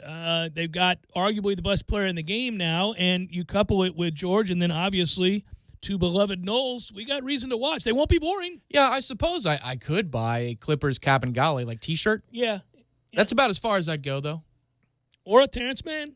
Or Terrence Mann. That's even more obscure and kind of cool. Yeah, most people will be like, who? What? Terrence Mann. Yeah. James Earl Jones? No. You got a guy. You got a guy named Terrence Mann on your roster. Well, I guess I was thinking about this because I read that and I read a couple of things over the weekend, and then this morning I saw where Odell Beckham Jr. said he felt disrespected by the. Why are we publishing stories? He was contemplating retirement. Oh, Jeff. sure. We got because the spotlight's not for him. We got to really stop with this.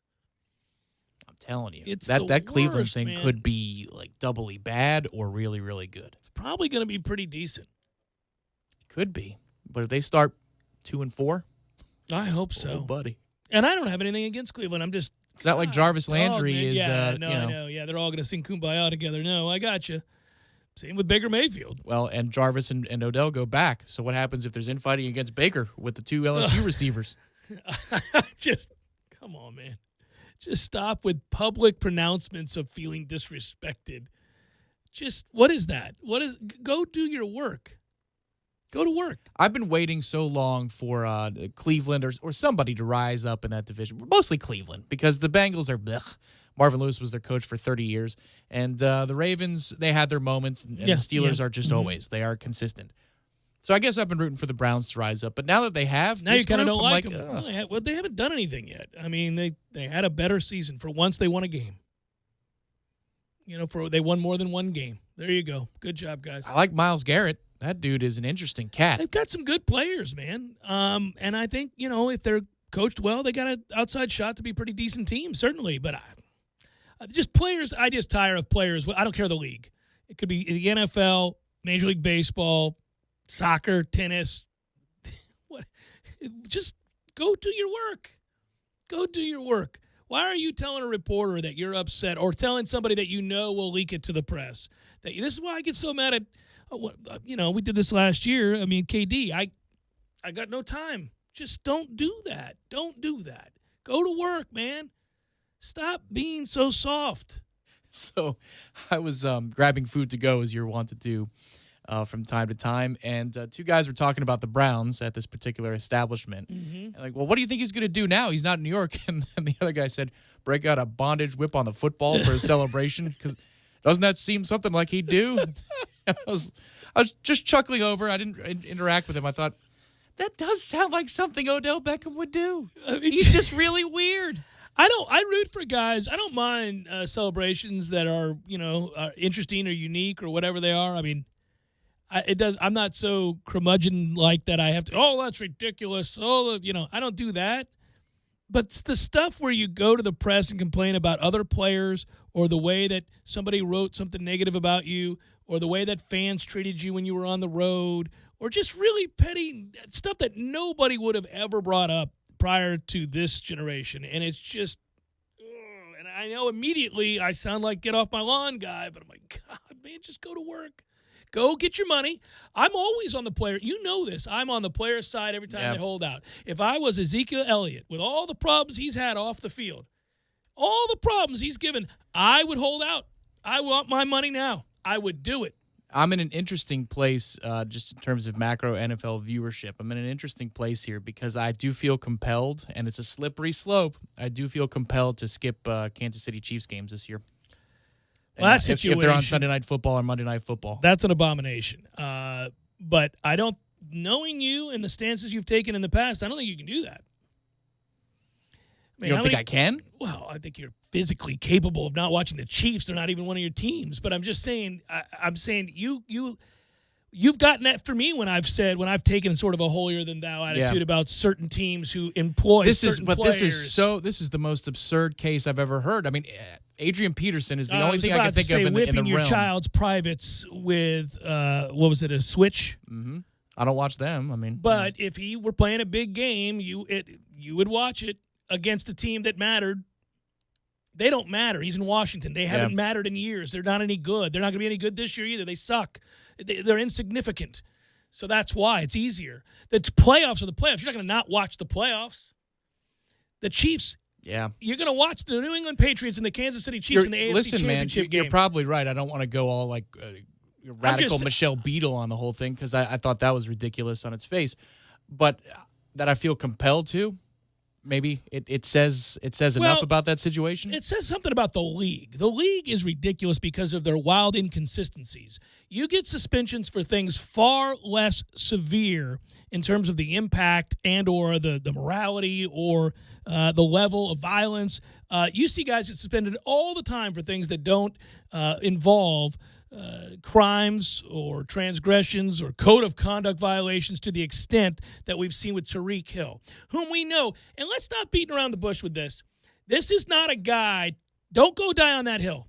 And I'm not talking about you, people out there. Don't do this. There are guys where it is gray area stuff, where it is hard. When the NFL did an extensive investigation into Ezekiel Elliott's actions at that parade and elsewhere. Yeah.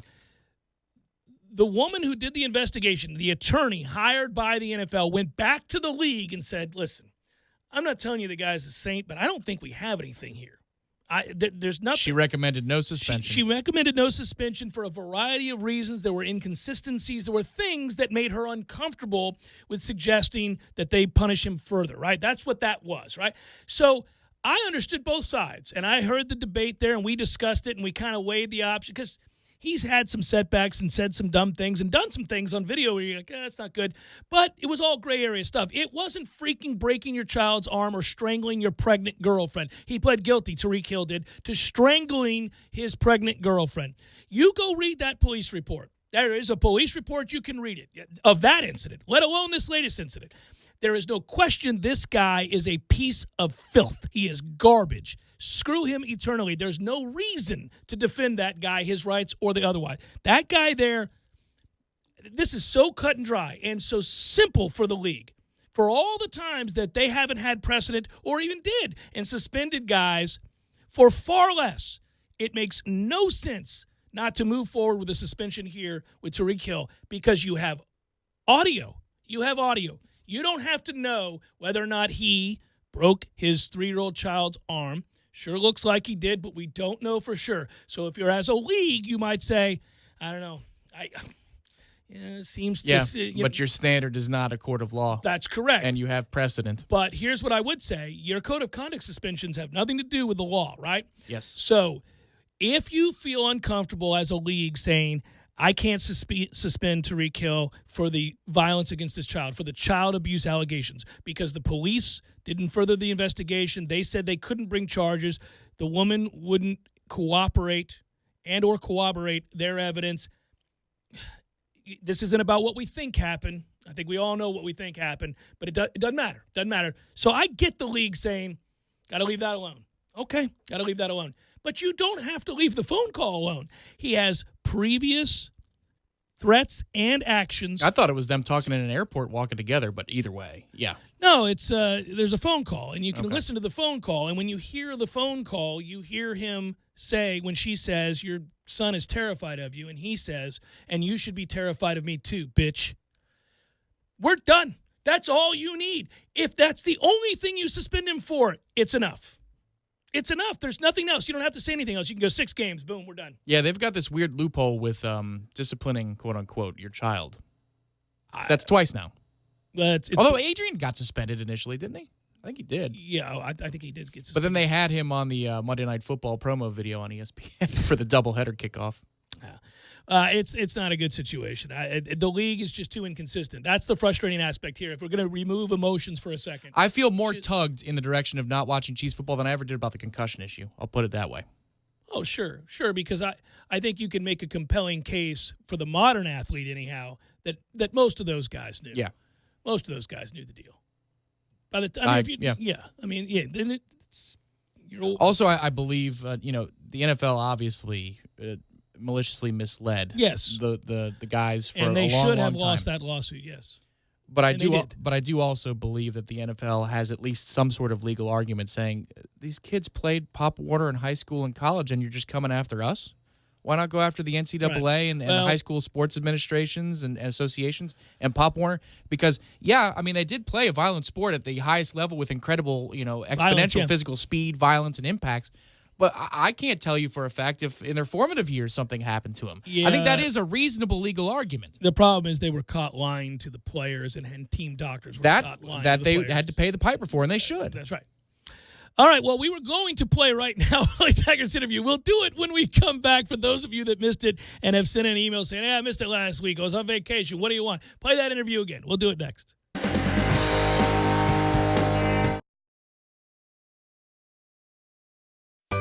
Sorry, boys, I did not have time to pack.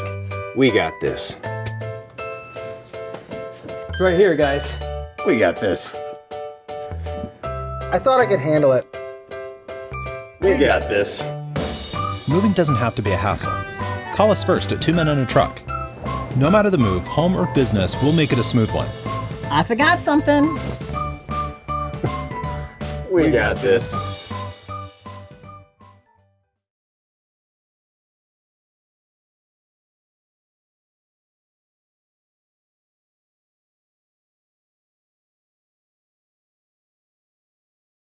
Confused, hungry, not knowing what to eat for a delicious downtown breakfast or lunch? Well, have no fear. Just a stone's throw away from my observation deck are the best people in the business, Metro Deli. Breakfast eat, sandwiches, and wraps too. Metro Deli is the spot for you. Oh, yeah, Metro Deli. And hey, don't throw stones from my deck. That's not cool. Someone might get hurt. Games for Less, the only locally owned and operated gaming store in town, has Tallahassee's largest selection of new and used video games and game systems. The future of video gaming is at Games for Less, where they have both the PS4 and Xbox One. It's time to trade in your old systems and elevate your gaming experience now. Games for Less is also your headquarters for the best in retro gaming. Atari 2600, original Nintendo, Super NES, or Sega Genesis, you name it. They got it at Games for Less. Games for Less, the Super Walmart Shopping Center on Appalachia Parkway. Give them a call today at 850-219-3535. That's Games for Less. Hendrick. Get to the all-new Dale Earnhardt Jr. Chevrolet, a proud partner of the Hendrick Automotive Group. Shop the Hendrick Summer Sales Event all month. Find new roads in a 2019 Chevy Silverado 1500 truck, up to $15,000 off MSRP. Plus, get a 20-quart Orca cooler with the purchase of any new Chevy truck. New management, new buying experience, same Chevy. Come see us on Tennessee Street. Shop DaleJuniorChevy.com. Cooler valued at $199. Not all vehicles will qualify for maximum discount. Must finance with GM Financial plus tax, title, license, dealer installed options, and dealer admin charge. See dealer for details. Hey, this is Jeff Doxey, representing Premier Fine Homes. I'm proud to announce Premier's newest community, Brookside Village. Brookside has the great schools you want, some larger home sites, and is conveniently located on Ox Bottom Road between Ox Bottom Manor and Moore Pond. Call or text me today at 545-4747 or email me at jeffdoxey1@gmail.com. Remember, before you buy, try me at Brookside. Thursdays are Friday Eve, and that's a reason to celebrate. No matter what you're looking for, they've got you covered every Thursday down in College Town. Centrale offers 50% off select pizzas all day, every Thursday. Or you can stop by Township for Taco Thursday. $2 house tacos, $2. Madison Social offers the Social Agreement. You and a buddy can split one Aurora wings, 2 Madso burgers, 2 bourbons, 2 proof Madison Socials, all for just $40. See what they did there? And don't worry about parking. Plenty of spaces available in the parking deck or surrounding lots. Check out all the Thursday College Town deals right now on ThursdaysInCollegetown.com. The Jeff Cameron Show podcast, available on demand at ESPNTallahassee.com and on iTunes today. The Jeff Cameron Show podcast is brought to you by Garnet and Gold of Tallahassee. When you buy FSU apparel, support local business. GarnetandGold.com. ESPN Radio Sports Center. I'm Christine Lisi. This is what you need to know. Seahawks defensive end Jaron Reed will be suspended the first 6 weeks of the season, stemming from a 2017 domestic violence assault investigation in which Reed was not charged. It's a major blow to Seattle's defensive line, which traded top pass rusher Frank Clark to Kansas City.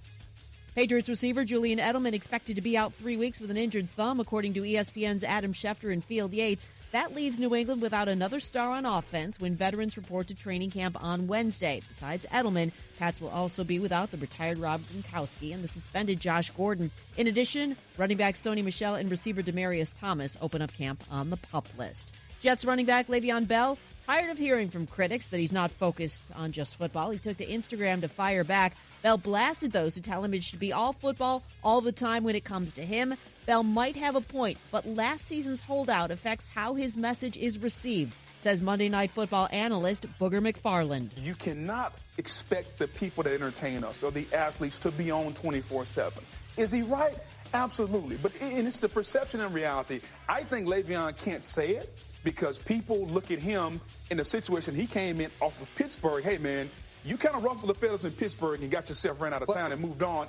Receiver Odell Beckham Jr. in a new GQ cover story said he felt disrespected by the Giants when they traded him to the Browns earlier this offseason, and that things got so bad for him at times the past few years, he contemplated stepping away from the game. NBA Wizards GM Tommy Shepard told ESPN's Adrian Wojnarowski Washington will offer guard Bradley Beal a 3-year, $111 million max extension when he's eligible to sign one on Friday. Beal has until October 21st to sign.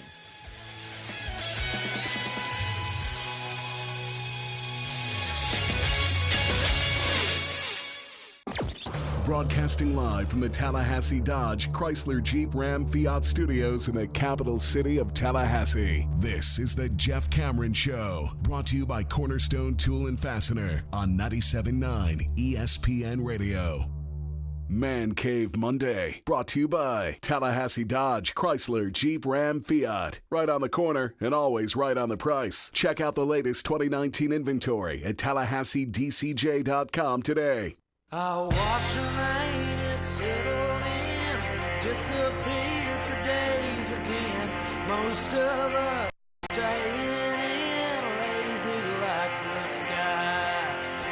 Letters flew across the wire, filtered through a million lies. The whole world smelled like burning ties the day John Henry died. Welcome back. We're broadcasting live with the head football coach at Florida State University. He's Willie Taggart, and he joins us now on the Jeff Cameron Show.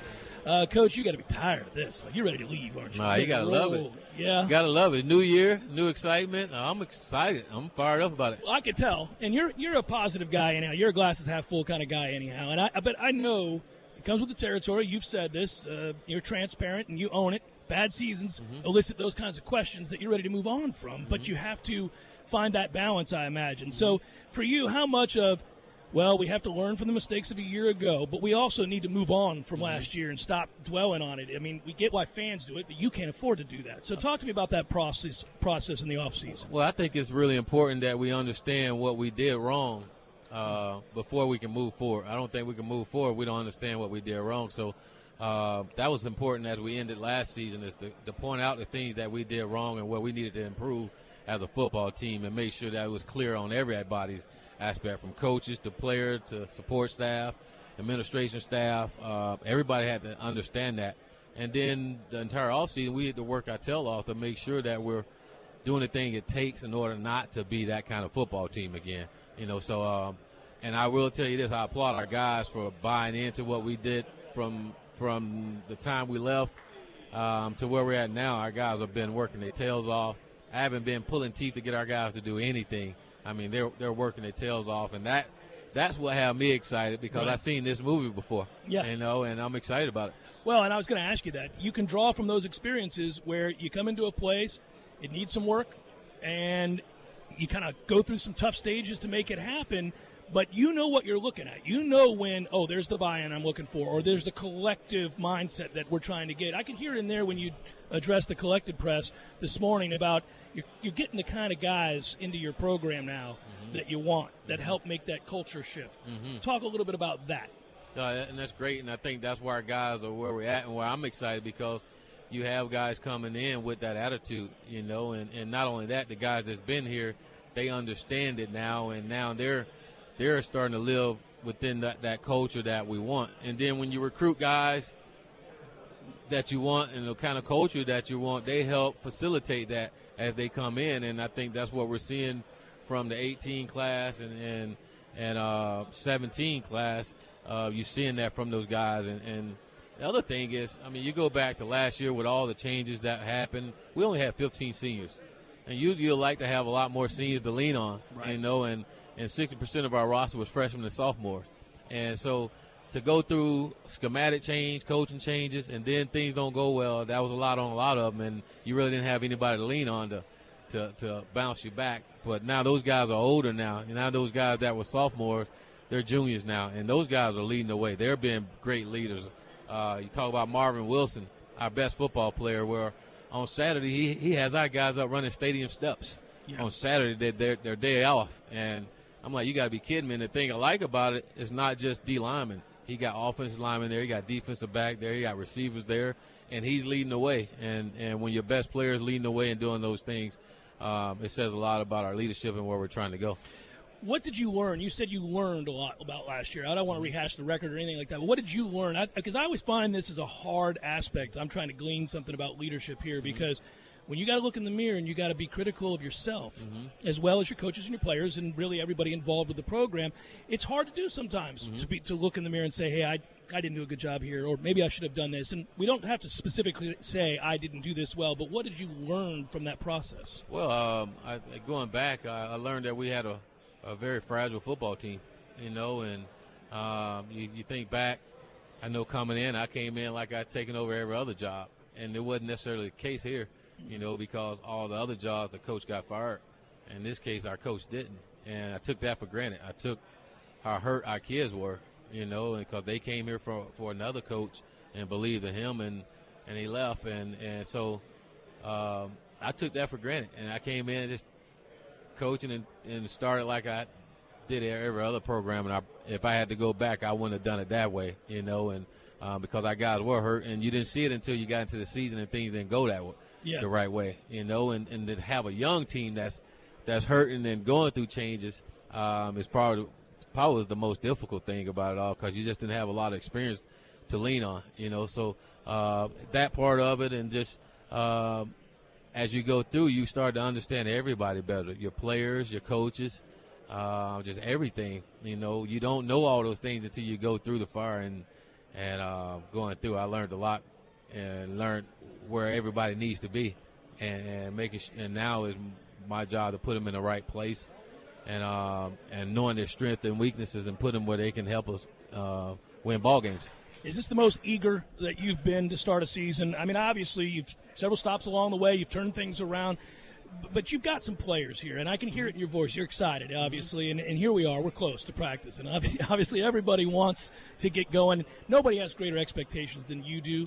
So what are your expectations? I know it's to win, but not the generic answer. What are you expecting to see when fall practice starts? I expect our guys to come out and play at a high level. I expect to see us compete consistently enough and execute at a consistent basis, and more importantly, be a disciplined football team that just get out to people. When you watch us play, I want to see a fun football team you enjoy watching. They play it the right way, and you can enjoy. When you watch them play, you're going to get a good football team that play the game the right way, and I expect for our guys to do that, and I expect for them to come and play and do the things they say they wanted to do when they decided to come to Florida State, and that was to win and to win championships, and we don't expect for that to ever change. That's the standard here at Florida State, and we embrace the standard, and we embrace the challenges that we have, and we intend on taking advantage of them all. Last couple of things here real quick. I know you got to get going, but just logistical questions, because I heard you asked a question in there, and I've wondered about it. Is it fair to say, would we say that the defensive front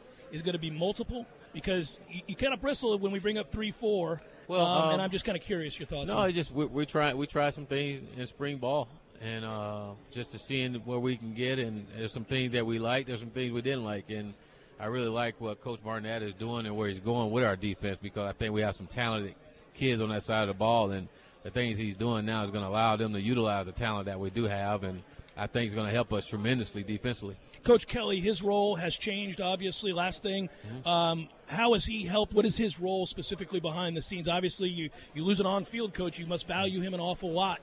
Take him off the field and wait it out and put him in that role. Well, he's our recruiting coordinator, and he does a great job of that. He's always been that for us, and now when he's got to focus just on that, I think we're going to see a big gain there for us, and it's important because he understands exactly what we want, the kind of kid we want, and what we're looking for, and he can really help not only me but our coaches and guide them in the right direction to get the kind of players that we want in here. And I think David's going to do a great job for us. Coach, always appreciate it. Be Thank well, you, sir. Jeff. I'll talk to you. Get down the line. All right, buddy. Take care. That's Go head coach Willie Taggart joining us here in Charlotte. We'll let him make his way onward, but we always appreciate his time. And we'll come back with more of the Jeff Cameron Show here from Charlotte. An ACC kickoff in a moment. Maybe meeting you so far away from home is what makes it all so clear that you got. Sorry, boys, I did not have time to pack. We got this. It's right here, guys. We got this. I thought I could handle it. We got this. Moving doesn't have to be a hassle. Call us first at 2 Men in a Truck. No matter the move, home or business, we'll make it a smooth one. I forgot something. We got this.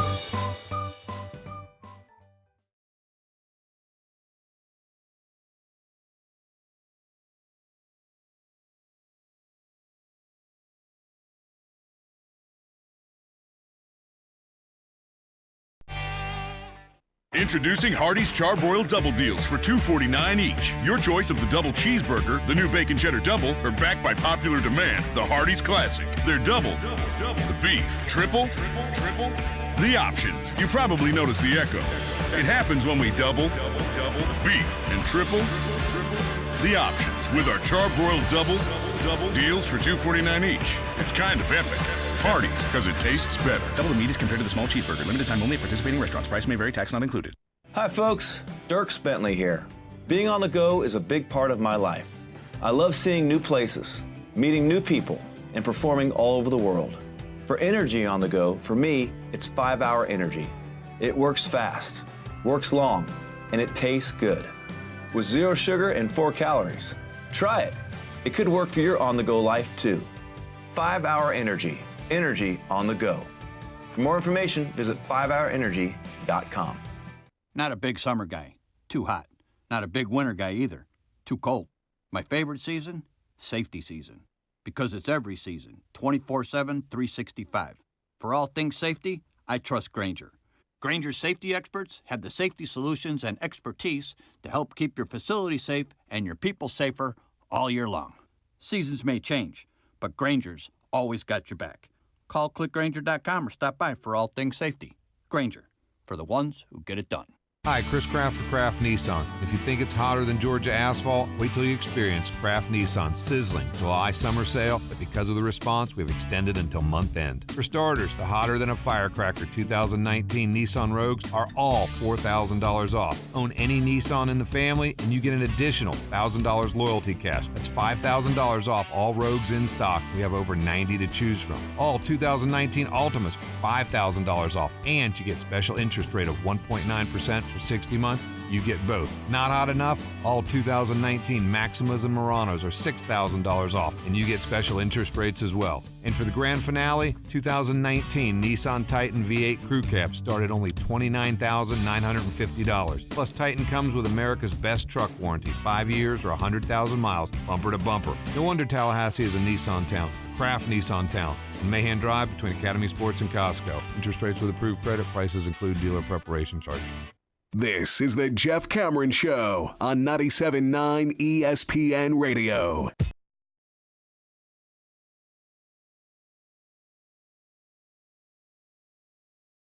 Oh, the rerun of an interview we did at the kickoff, ACC kickoff. Speaking of which, when we get into the next hour, go ahead and go back over some of that with the Atlantic and the Coastal and the rankings as voted by the members of the ACC media. No real surprises, no real shocks. You could take some minor issue with a couple of positions there. Oh, I think Georgia Tech will do better than last in the Coastal. Okay, well, it's not worth getting all worked up over, but certainly worth discussing. So we'll do that. And we do this thing during the summertime, really the entirety of an off season, and it's been a different exercise this year than previous years, really the last 2 years, because of how far the mighty have fallen. But where you try to get a vibe or a sense, as I like to describe it, putting your finger on the pulse of the fan base as to where everybody is. I'm not telling you there's renewed energy or an uptick in enthusiasm, because I don't think that's true. There's not. People are still very much in a wait-and-see attitude. But I will say amongst media members who are hypercritical of some of the things they saw a year ago. I'm amongst them, you're amongst them. There are those that are balanced, fair-minded, that can have the big discussion about Willie Taggart, his staff, what they did right, what they did wrong, and what they need to do better moving forward. I will say I do think that, and this would buoy me if I were a listener and a Florida State fan or alumnus, I do think amongst that group that people feel a little bit better about how this team's going to perform this year. Not that they're great, but it's almost like you get to a place where you're like, well, that's enough. Come on now. They're not going to go 3-9. They're better than what their record was a year ago. There were a lot of mitigating circumstances that led to that disaster. And, oh, by the way, yeah, you can't glean too terribly much from a spring game, but one thing you can see is whether or not they have complementary routes, look to be organized, know who they're supposed to block. And the answer to all three of those things is check, check, check. Okay, that will only get better with more reps, which they're going to get here real soon when fall practice starts. Yeah, I think the offense will certainly be more organized, prepared at the line of scrimmage, ready to run plays, and they look like they know exactly where to be, when to be, and how to be. That goes a long damn way. It does, especially if you're going to get the ball out of the quarterback's hands more consistently instead of running into the meat grinder that is the trenches, especially with our offensive line the way it played last season. I'm more confident in them being buttoned up about some things, but it's about O-line, pressure on the quarterback, and special teams. And those are things that they couldn't say anything to change my opinion on waiting and seeing. I don't disagree with any of that. I think that's exactly right. But I wonder, with a schedule that sets up like this one does, how being competent alone, how many wins does that get you? It should help. It should get you 8 baseline, you right? Think? It should be 8 baseline. I think so. All right, final hour forthcoming. Stay with us. Jeff Cameron Show, 97.9 ESPN Radio.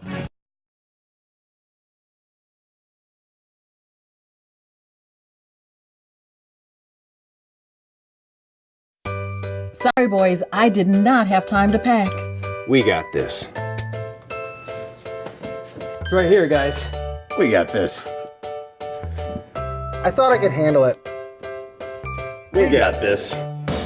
Moving doesn't have to be a hassle. Call us first at 2 Men and a Truck. No matter the move, home or business, we'll make it a smooth one. I forgot something. We got this.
I'm Christine Lisi. This is what you need to know. Seahawks defensive end Jaron Reed will be suspended the first 6 weeks of the season, stemming from a 2017 domestic violence assault investigation in which Reed was not charged. It's a major blow to Seattle's defensive line, which traded top pass rusher Frank Clark to Kansas City.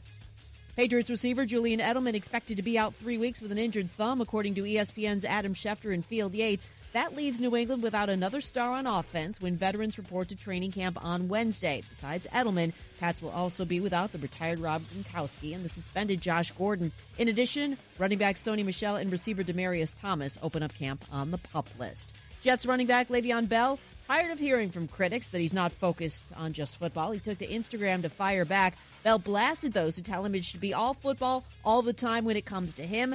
Bell might have a point, but last season's holdout affects how his message is received, says Monday Night Football analyst Booger McFarland. You cannot expect the people that entertain us or the athletes to be on 24/7. Is he right? Absolutely. But and it's the perception and reality. I think Le'Veon can't say it because people look at him in the situation he came in off of Pittsburgh. Hey, man, you kind of ruffled the feathers in Pittsburgh and got yourself ran out of town and moved on. Receiver Odell Beckham Jr. in a new GQ cover story said he felt disrespected by the Giants when they traded him to the Browns earlier this offseason, and that things got so bad for him at times the past few years, he contemplated stepping away from the game. NBA Wizards GM Tommy Shepard told ESPN's Adrian Wojnarowski Washington will offer guard Bradley Beal a 3-year, $111 million max extension when he's eligible to sign one on Friday. Beal has until October 21st to sign.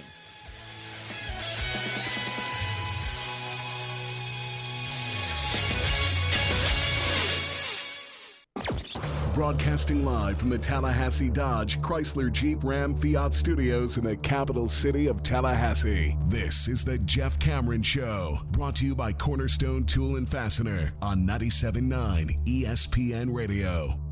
Man Cave Monday, brought to you by Tallahassee Dodge Chrysler Jeep Ram Fiat. Right on the corner and always right on the price. Check out the latest 2019 inventory at TallahasseeDCJ.com today.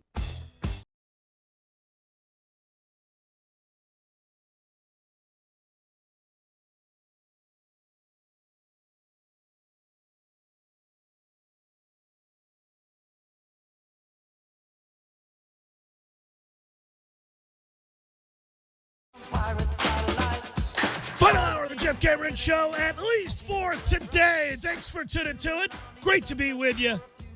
Appreciate you joining us. By the way, I'm Jeff. That's Tom. We're online, ESPNTallahassee.com. That's where you can go to listen live via the streaming free always. Don't miss anything. Sometimes you do. That's the case. Go find us again later on as we post the program, all 3 hours of it, in fact, upon the conclusion of the show, in our archived audio as well as on iTunes, where you can rate, review, and share with all your buddies. All right, email us if you like, jcs at 979espnradio.com. On Twitter, it's at JCameron Show. The WTSM app, good for your mobile devices. Hello, YouTubers and Periscopers. Hope you're good as well. Not a surprise, just to recap here for those of you hopping in your car, that the ACC, I voted in this thing here, Thomas, and you were sitting right next to me in Charlotte when I voted. For the players and for the rankings in both the Atlantic and the Coastal Division. No real surprise. I do like that every year these days it's just round robin in the Coastal. It'll be 7 different winners in 7 years. Okay, and this time around it was Virginia. But let's go to the Atlantic, where we play football and where we're very close to beginning to prep to play football, which is everything. We're just trying to get there. We're just trying to get there, people. Yeah, it's right around the damn corner, isn't it? Well, this is that time because you get the false start. You get that false start with the ACC kickoff where you're surrounded and inundated, with football, and you're talking to people who cover the players on every team in every market and every city of the ACC, and you're talking to coaches and players, and you might get a nugget, you might get a kernel, you might get a little something here and there where you think to yourself, okay, there's a little something to latch onto, something to express some doubt about or concerns about or be encouraged by, whatever it might be. And you come back to this week. Yep. This is the tough week. You get through this, ladies and gentlemen, my fellow diehard football fans who right about now are beginning to salivate at the idea of football being back in their life. You get through this week, we're going to be all right. We're going to be all right together. It's going to happen because NFL camp started today. It's on now. Every day, new information. You're already getting it. You got some guys that haven't signed yet, many of whom are supposed to be slotted, so that's kind of interesting and concerning for fans. You've got others who like to shoot off at the mouth the first day they arrive at camp and jog around in shorts and a T-shirt about what they're going to do, and that gives you something to pontificate. Well, will he run for 2,000 yards? Will he receive however many catches, this 120, whatever it might be? Yeah, we can all do that. Again, that's more exploratory, speculatory, but it is fun for football fans to do that. But at least you have that now. Now you have camps. soon our camp gets underway. Yeah, for me, this time last week, that's why I said going up to Charlotte, yeah, I'm excited, but I know the hurry up and wait's coming. It's like spring practice. You're like, all right, spring practice. And a week later, you're like, okay, nobody get hurt. That's I don't know really how much I can learn from the game. Yeah. Got to split up the offensive lines. What can you really learn? But it is right around the corner, and I've waited on looking at other conferences. Obviously, we got a crash course on the Atlantic last week, a little bit of the Coastal, too. No surprise to me that Virginia was number one in the Coastal, given the buzz up there. The momentum was there. People were talking about them more than they were talking about anybody else. But this is the week I have waited long enough where I'm going to take a look at the big players in the SEC, the mid-tier teams in the SEC, and then also in the Big Ten. I don't know that I'm going to pay attention to the Pac-12 at all. Why should you ever? They'll give us a reason eventually, I think. I actually like some of the teams out in the Pac-12, so I kind of find myself more in the position of rooting for some of those teams. Washington has a quarterback now. Well, and I like Washington, and I have a friend, too. It's oddly enough, two dear friends that went to Oregon, which is really strange to know two people that went to Oregon. So I've always had up until our game, a fondness for them. No reason to dislike Oregon. I like the Pacific Northwest. And then, of course, Stanford. I have a friend that went to Stanford, and I like the university. So there's always a little intrigue. Outside of listening to Chuck from 1 to 3 or maybe catching something on the way home on Sirius XM or something like that, I really haven't paid attention to the other Power 5 conferences. I just wanted to wait because if you do that crash course and it's, July 24th, you're like, man, I just got to sit on this knowledge and there's really no reason for it at all. So now is like when you used to go to the coffee section of the bookstore and sit down in one of those lounge chairs. This is that time for me. By the way, did you see, you brought this up, so since we're talking about the other conferences, did you hear or read or watch the video of Pat Fitzgerald's comments about? I saw that he was going on a rant about society. I decided not to click on the video. It's not a rant. I clicked on it because I thought, well, was Pat Fitzgerald going off on something? It's not a rant. He's measured. I mean, I see it described. That's that trickery that goes on. I see it described as a rant. When you watch it, it's not a rant. He's talking like we're talking now. He's casual about it.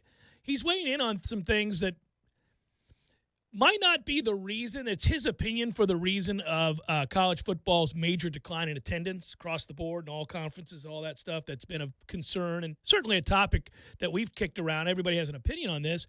He's weighing in on that because he's asked a question about declining attendance, and he does note that he thinks that people are distracted today in ways that they weren't in the past, that you and I used to. And I didn't disagree with 3/4 of what he said. I don't know that it's the singular reason for people not going to games, but he was talking about how he starts out talking about he and his wife going on a date, and he sees a group of 4 at a restaurant together, and he couldn't help but notice, and he goes, maybe I'm old. I mean, he made fun of himself. He goes, but it was really bothering me. They're all 4 sitting at the table, and none of them are looking at each other. They're looking at their phones. And he goes, I told my wife, look at that. They're not even talking to each other. And he's like, if I had been their fathers, I would have walked over and said, that's it. Give me the phones. Talk to each other. I didn't have a problem with that. I think that all the time. I do all the time. And then he noted that people go to concerts and hold their phones in front of their face and film the artist instead of watching the concert. I went, yep, I often think that's ridiculous. See it with your eyes. Watch it. Make a memory.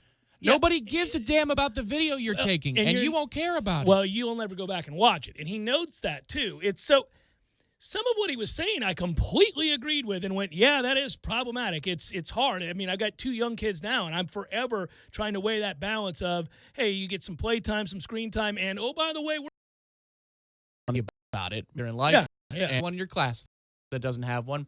You get to high school, it's a different conversation. But we're not doing that. We're not doing the devices thing. You can have a Nintendo Switch, but I'm going to have everything regulated. And so I'm used to that. But then I went up and spent a week in New York with my cousin's kids. And it's not to say it's better or worse, but they've got devices. My God, they're on the beach in New York. And you could walk everywhere you want to go. There's a basketball court, a baseball field, the beach. Right.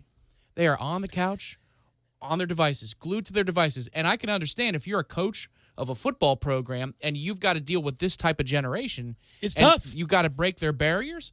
You're waiting for anybody to ask a question that resembles problems with media, and they'll say, society, people need to pick their heads up out of their phones because that's what they deal with day to day. They probably deal with it in the living room on a recruiting trip. Kids are probably looking at their phone while they're talking to the kids' parents. Yeah, that would be brutal. I've thought it for a long time. What's interesting here is that I saw enough people go on social media, speak of which, and rip him and say that they thought it was ridiculous and that he was over the top with his criticisms of the modern kid or millennials or whatever you might say.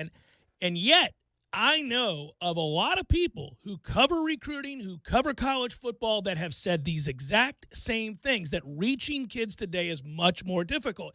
Now, usually with perspective, which happens over time, you kind of figure out the balance. And so I'm not all in on the reason and that the sole reason of the decline of college football is because millennials can't get off their phone. I'm not going to say that, but I will say that I do think that the amount of distractions provided today's kids with the internet, with social media, with access to instantaneous information doesn't help matters. When I grew up, going to a game, the reason for it from the entertainment perspective was the 4 hours of tailgating, getting to see people that you never see or communicate with, talking with them, hanging out outside the stadium, catching up on friends and family that you desperately care about, but, live 700 miles away from. We all could unify that we were Knowles and we were going to this game or any game, the Bucs game, whatever it might be. That was an opportunity. So you soaked it in. You enjoyed the game day experience. You looked at each other. You talked to each other. You threw the football around. You grilled. You had a few cold ones. Yeah. You acknowledged that this was a special moment for these next 6 hours. And then you get into the stadium together and you watch that game. And, admittedly, you didn't have a 65-inch television in your house with, the ability to watch 17 games on 10 different devices and take in every game. That didn't exist. So I do think it's had a huge impact. I don't think he's wrong about that. I think without question, because you and I have admitted this before, and I think this is very true, there's the good and the bad with the ability to consume everything that we enjoy about sports or entertainment.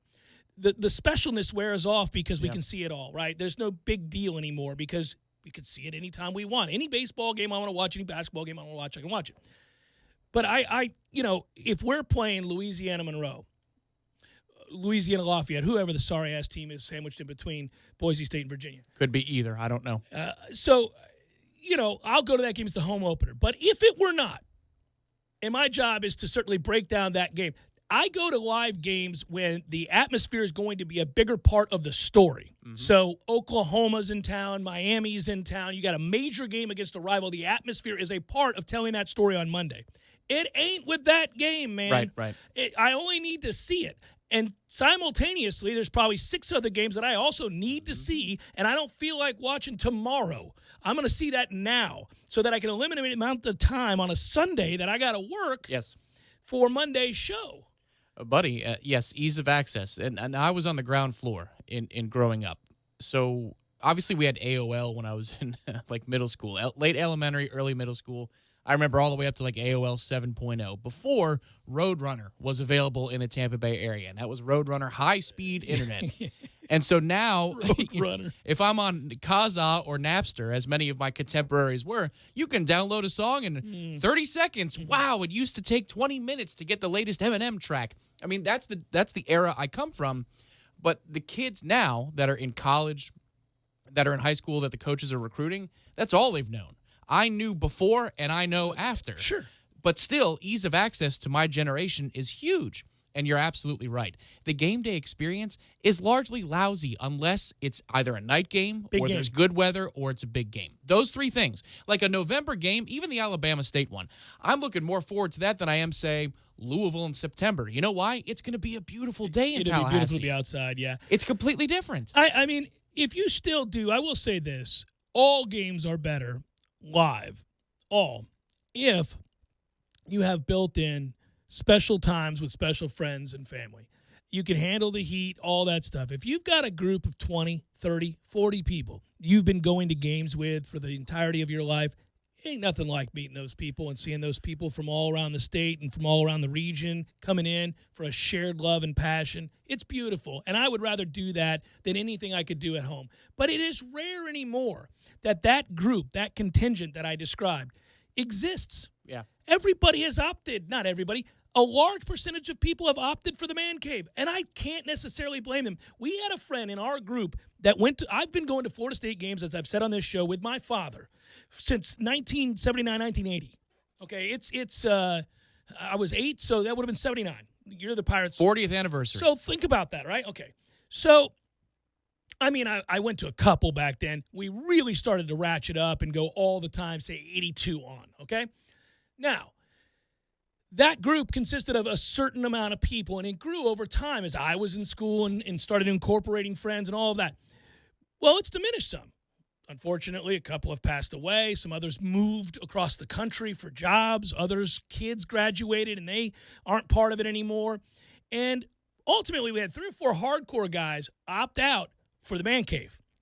And they were kind of ahead of their time with that stuff. They were like spending $8,000 on a big screen television. They were doing up the man cave, right? And I used to bust that ass every time I saw them. What is wrong with you? Are we not good enough? Are we not family? What are you doing? Just telling you, this heat, Jeff, it's a bunch of drunks. You can't get out of here. I'm not dealing with it anymore. I can watch 16 games at my house right now. Wait till you do it. You'll see what I'm talking about. And I would roll my eyes. They're not necessarily wrong. It's tough. It's a tough balance unless you've got that big group. Yeah. No, I've been reluctant to go for years. I mean, honestly, the big ones, of course, I'll be there for. And if there's something notable happening, let's say that it's Odell Hagens is coaching a football game, and he's the head coach. They're paying tribute to a special person or Noel or something. Yeah, something like that. Then, absolutely. You've got to be there, especially as a media member, to see and feel how all of that goes over, right?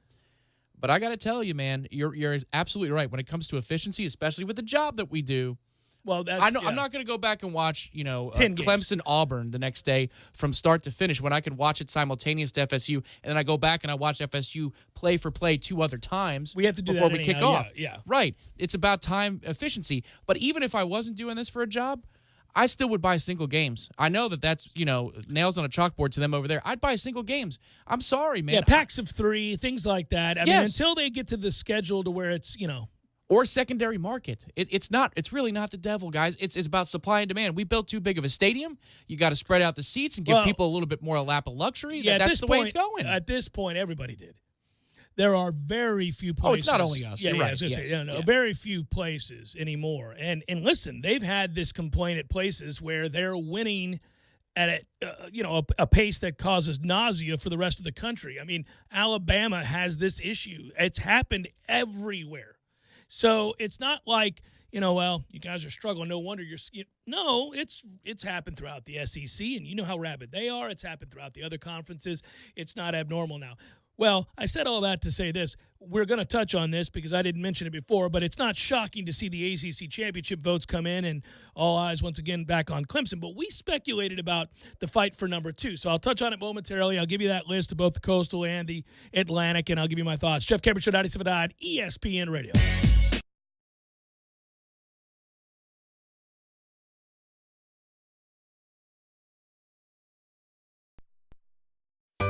Sorry, boys, I did not have time to pack. We got this. It's right here, guys. We got this. I thought I could handle it. We got this. Moving doesn't have to be a hassle. Call us first at 2 Men and a Truck. No matter the move, home or business, we'll make it a smooth one. I forgot something. We got this.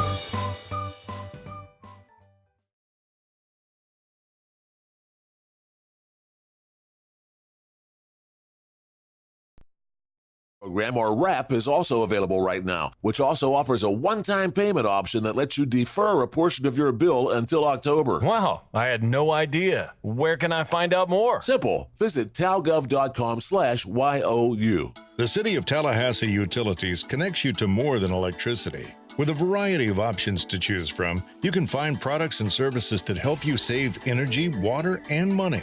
More options, more products, more savings. Visit talgov.com/YOU or call 891-4968 to learn more.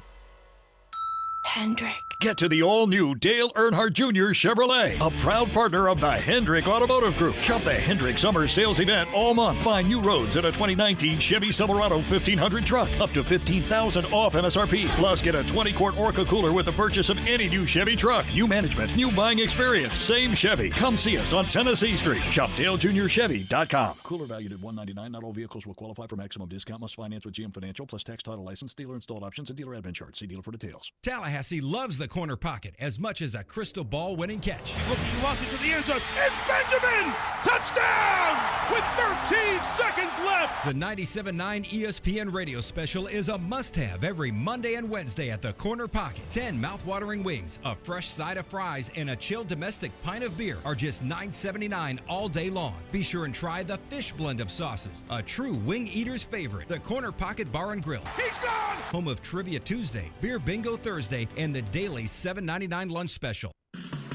Who's ready for the best wings in Tally and locally brewed beers? Hobbit American Grill is the place to be. They've been voted Tally's best wings again in 2018. Hobbit offers Bingo Mondays, happy hour all day Fridays with craft beers on tap from all the local breweries. And the Hobbit is your home for all the UFC fights with plenty of high-def TVs for everyone. Be on the lookout for the food truck coming soon with the best lip-smacking wings in town. Hobbit American Grill, celebrating 40 years of serving great food to great friends for good times. For info on their hours and 3 locations, visit them online at myhobbitonline.com. Exciting news for you loyal Florida State fans. Now you can show your Seminole pride plus get 15% off all regular priced FSU merchandise during Team Tuesdays. Remember to stop by any Garnet and Gold store location on Team Tuesdays and take 15% off all regular priced FSU apparel. It's that easy during Team Tuesdays at Garnet and Gold. If you're a Seminole, we're your store. Shop local and go Noles. Stop by Garnet and Gold's 3 Tallahassee locations or garnetandgold.com. 2019 Nike Coaches Apparel has now arrived. Visit Garnet and Gold's 3 Tallahassee locations or garnetandgold.com.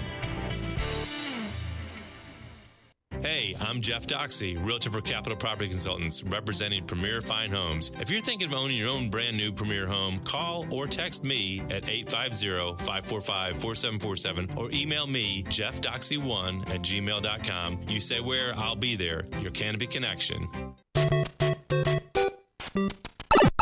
Games for Less, the only locally owned and operated gaming store in town, has Tallahassee's largest selection of new and used video games and game systems. The future of video gaming is at Games for Less, where they have both the PS4 and Xbox One. It's time to trade in your old systems and elevate your gaming experience now. Games for Less is also your headquarters for the best in retro gaming. Atari 2600, original Nintendo, Super NES, or Sega Genesis, you name it. They got it at Games for Less. Games for Less, the Super Walmart Shopping Center on Appalachia Parkway. Give them a call today at 850-219-3535. That's Games for Less.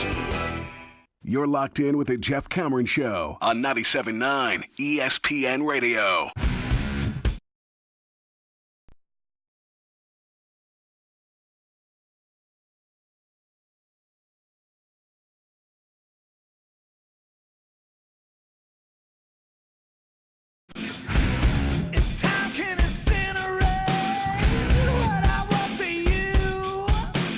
So the voting out of the ACC when we were there in Charlotte, ACC media poll, was not shocking in any way, shape, or form. By now, if you haven't seen it today, welcome back to the work week. And you get in your car, you go, what happened? Who did what? I know it can't be that big a deal. It's not. I'm not trying to make a big deal, but it's worth noting and going over if you hadn't read it earlier today. Obviously, the reigning national champions, Clemson, an overwhelming preseason favorite to win. And this is the depressing part, Tom, when I have to say this out loud. It's 5th consecutive ACC conference football title.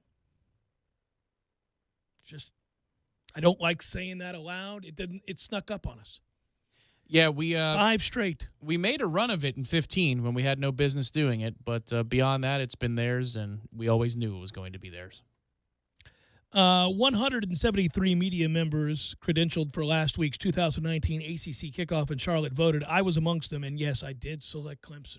Just like I'll pull back the curtain. So you weren't one of those yokels who selected Syracuse? 2 people did? 2 people picked Syracuse, and 1 picked Virginia. My God, that person is high on Virginia. They did Clemson 15-0 last year. en route to a second championship in 3 years, national championship in 3 years. So it stands to reason that they were also voted to win and repeat as Atlantic Division champions. Virginia picked to finish atop the Coastal. They had an 8-win campaign in the regular season. What was it? They won their 9th game. I said 10 earlier last week. I was wrong about that. Anyhow, they won 28-0 over South Carolina in their bowl game, really garnered some momentum there. So that's what you got. It's not surprising. Now, let's get to the Atlantic, where I think it is kind of interesting because this would have been worthy for debate. And I did suspect that Syracuse would finish second in the voting after their season, which was a 10-win season, and surprised a lot of people, not just because of the offense that we've been waiting to have take off since Dino Babers arrived. Remember, prior to last season, that was a team that went 4-8. Offense was spotty. Certainly couldn't stop anybody. They did both last year. They lit it up. Eric Dungy was, when healthy, and he often battled through injury, very good.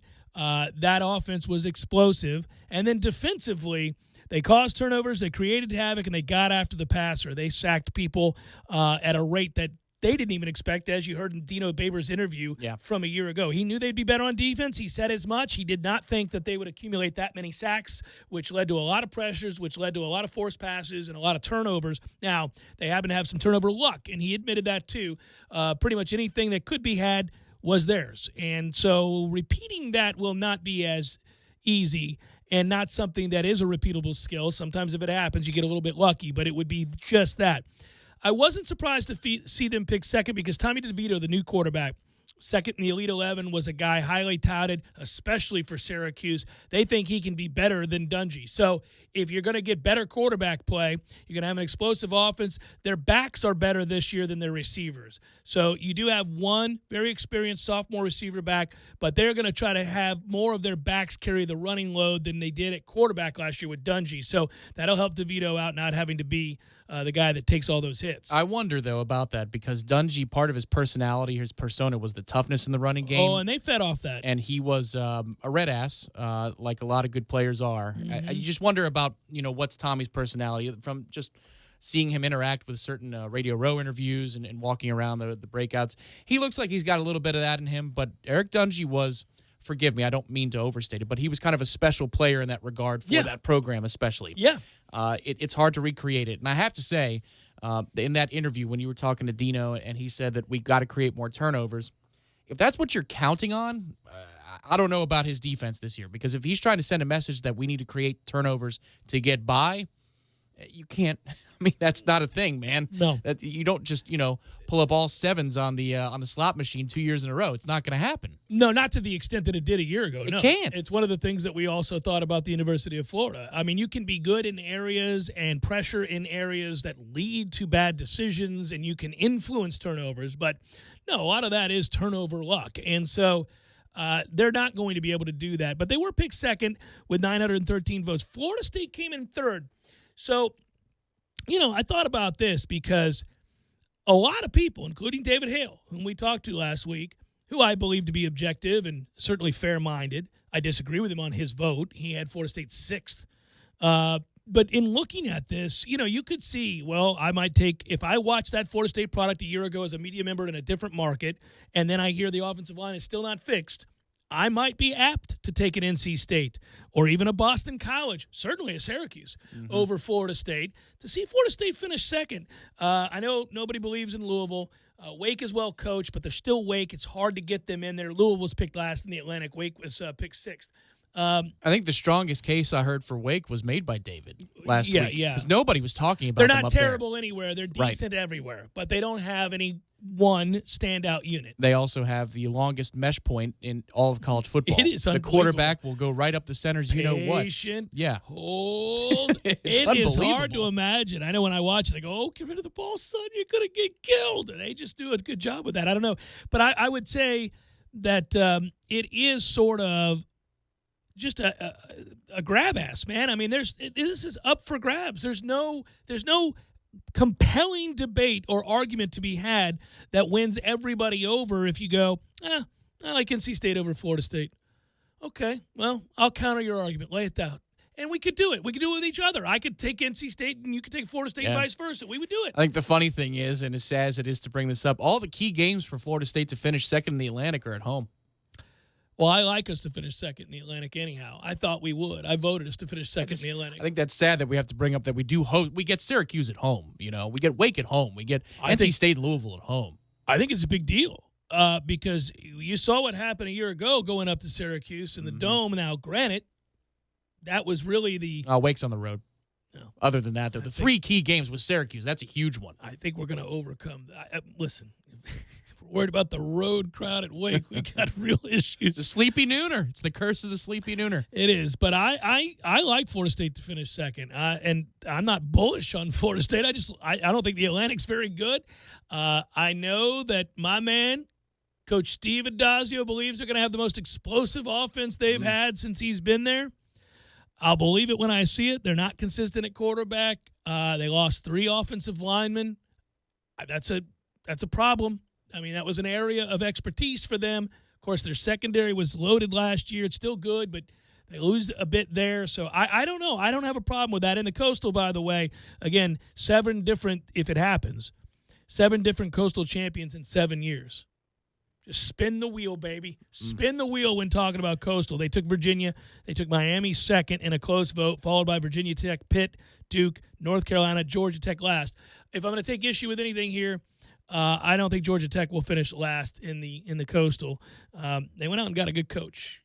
Matters. Coaching matters. Well, yeah, if you're trying to win 3 or 4 games to stay out of the cellar, yes, the coach can make the difference there. Yeah, but it's interesting because I've gone on a couple of radio programs the last week and a half, and people are ready to say, watch out for Pitt. I've had 2 different hosts say, Pitt's going to be okay. Okay. All right. I know they won the Coastal a year ago. Well, we will watch that Virginia-Pitt game with bated breath. I guess. You know what it does do when I go through these divisions? It makes you realize that, man, the ACC is not very good, at least not on paper right now. They were. The ACC was very good a few years back, so much so that boasting was necessary. Yeah. And while you can tout having the reigning basketball and football national champions, and it's a good thing to tout, and you should, the quality of depth, at least from a football standpoint, seems to be on shaky ground. See, but I think to counter that point, that we could have maybe 10 bowl teams this year. It could be a whole lot of average, a whole lot of 6, 7, and 8 win teams, and maybe that is correct. Maybe they make some waves in the bowl season. Who knows? Well, I think let's go through it together. Syracuse goes to a bowl, yes. Clemson goes to a bowl, yes. Virginia goes to a bowl, yes. Florida State goes to a bowl, yes. NC State goes to a bowl? Maybe. Probably, right? We think Louisville will not. Wake, coin toss. Yeah, they probably will. They did a year ago. Okay, so Coastal, Virginia, Miami will go to a bowl. Virginia Tech will go to a bowl. Then it just becomes interesting. Does Pitt, Duke, North Carolina, Georgia Tech? Pitt probably. No. Duke, maybe. Isn't that the expectation now out there? If they don't go to a bowl, they should fire them. Well, I'll just say this. The fact that is somewhat not a laughable statement. Kind of the expectation. Kind of shows you what he's done there. I mean, we do judge these guys by what they do with what they have. The votes are in. Florida State to finish 3rd. And as a reminder, September 13th, Boston College, Kansas. Boom! What a game. That's not that far away. Let's get together. Let's all get together. All of you, Jeff Cameron Show listeners. I was high on that game a month ago. No, a little Boston College, Kansas watch party? Yeah, I'm in. Okay. On the ACC network. It might be counter-programmed against our Virginia game. I got to look at that. Oh, well, I'm on the road with you at the Virginia game. Is that still happening? The blinding beauty of Charlottesville, Virginia. It's happening, buddy. That's a tailgate of the year. We're going to have a blast. I've got people coming in from Jersey, D.C., Miami. Do you really? Yeah, that's true, yeah. Everybody's going to that game. Let's do it up. Oh, man. All right. The blinding beauty. Hop in, buddy. List me as questionable. Are you driving it? I don't know. I haven't decided yet. I may fly. Flights you can actually get a flight to D.C. Not too terribly bad. Make your way down, or you can, All right. We'll work it out, Tom. We'll work it out. You got to go. When else are you going to go to the Virginia game?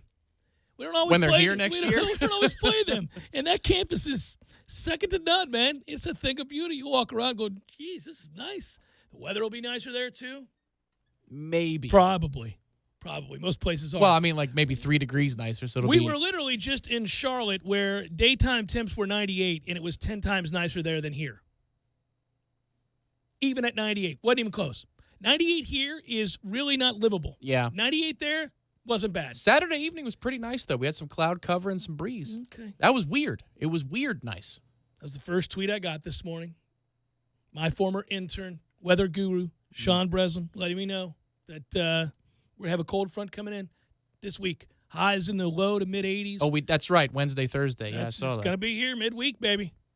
Could it be? Yeah. Could it be? No, we won't feel any football wins. It's too early. I don't want to bait you like that. It's the precursor to a 10-win season. I was walking on the golf course last night, hitting some balls, just hanging out as everybody had left. It wasn't terrible. Wasn't after those rains, it wasn't terrible.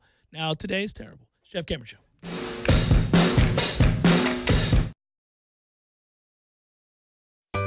Sorry, boys, I did not have time to pack. We got this. It's right here, guys. We got this.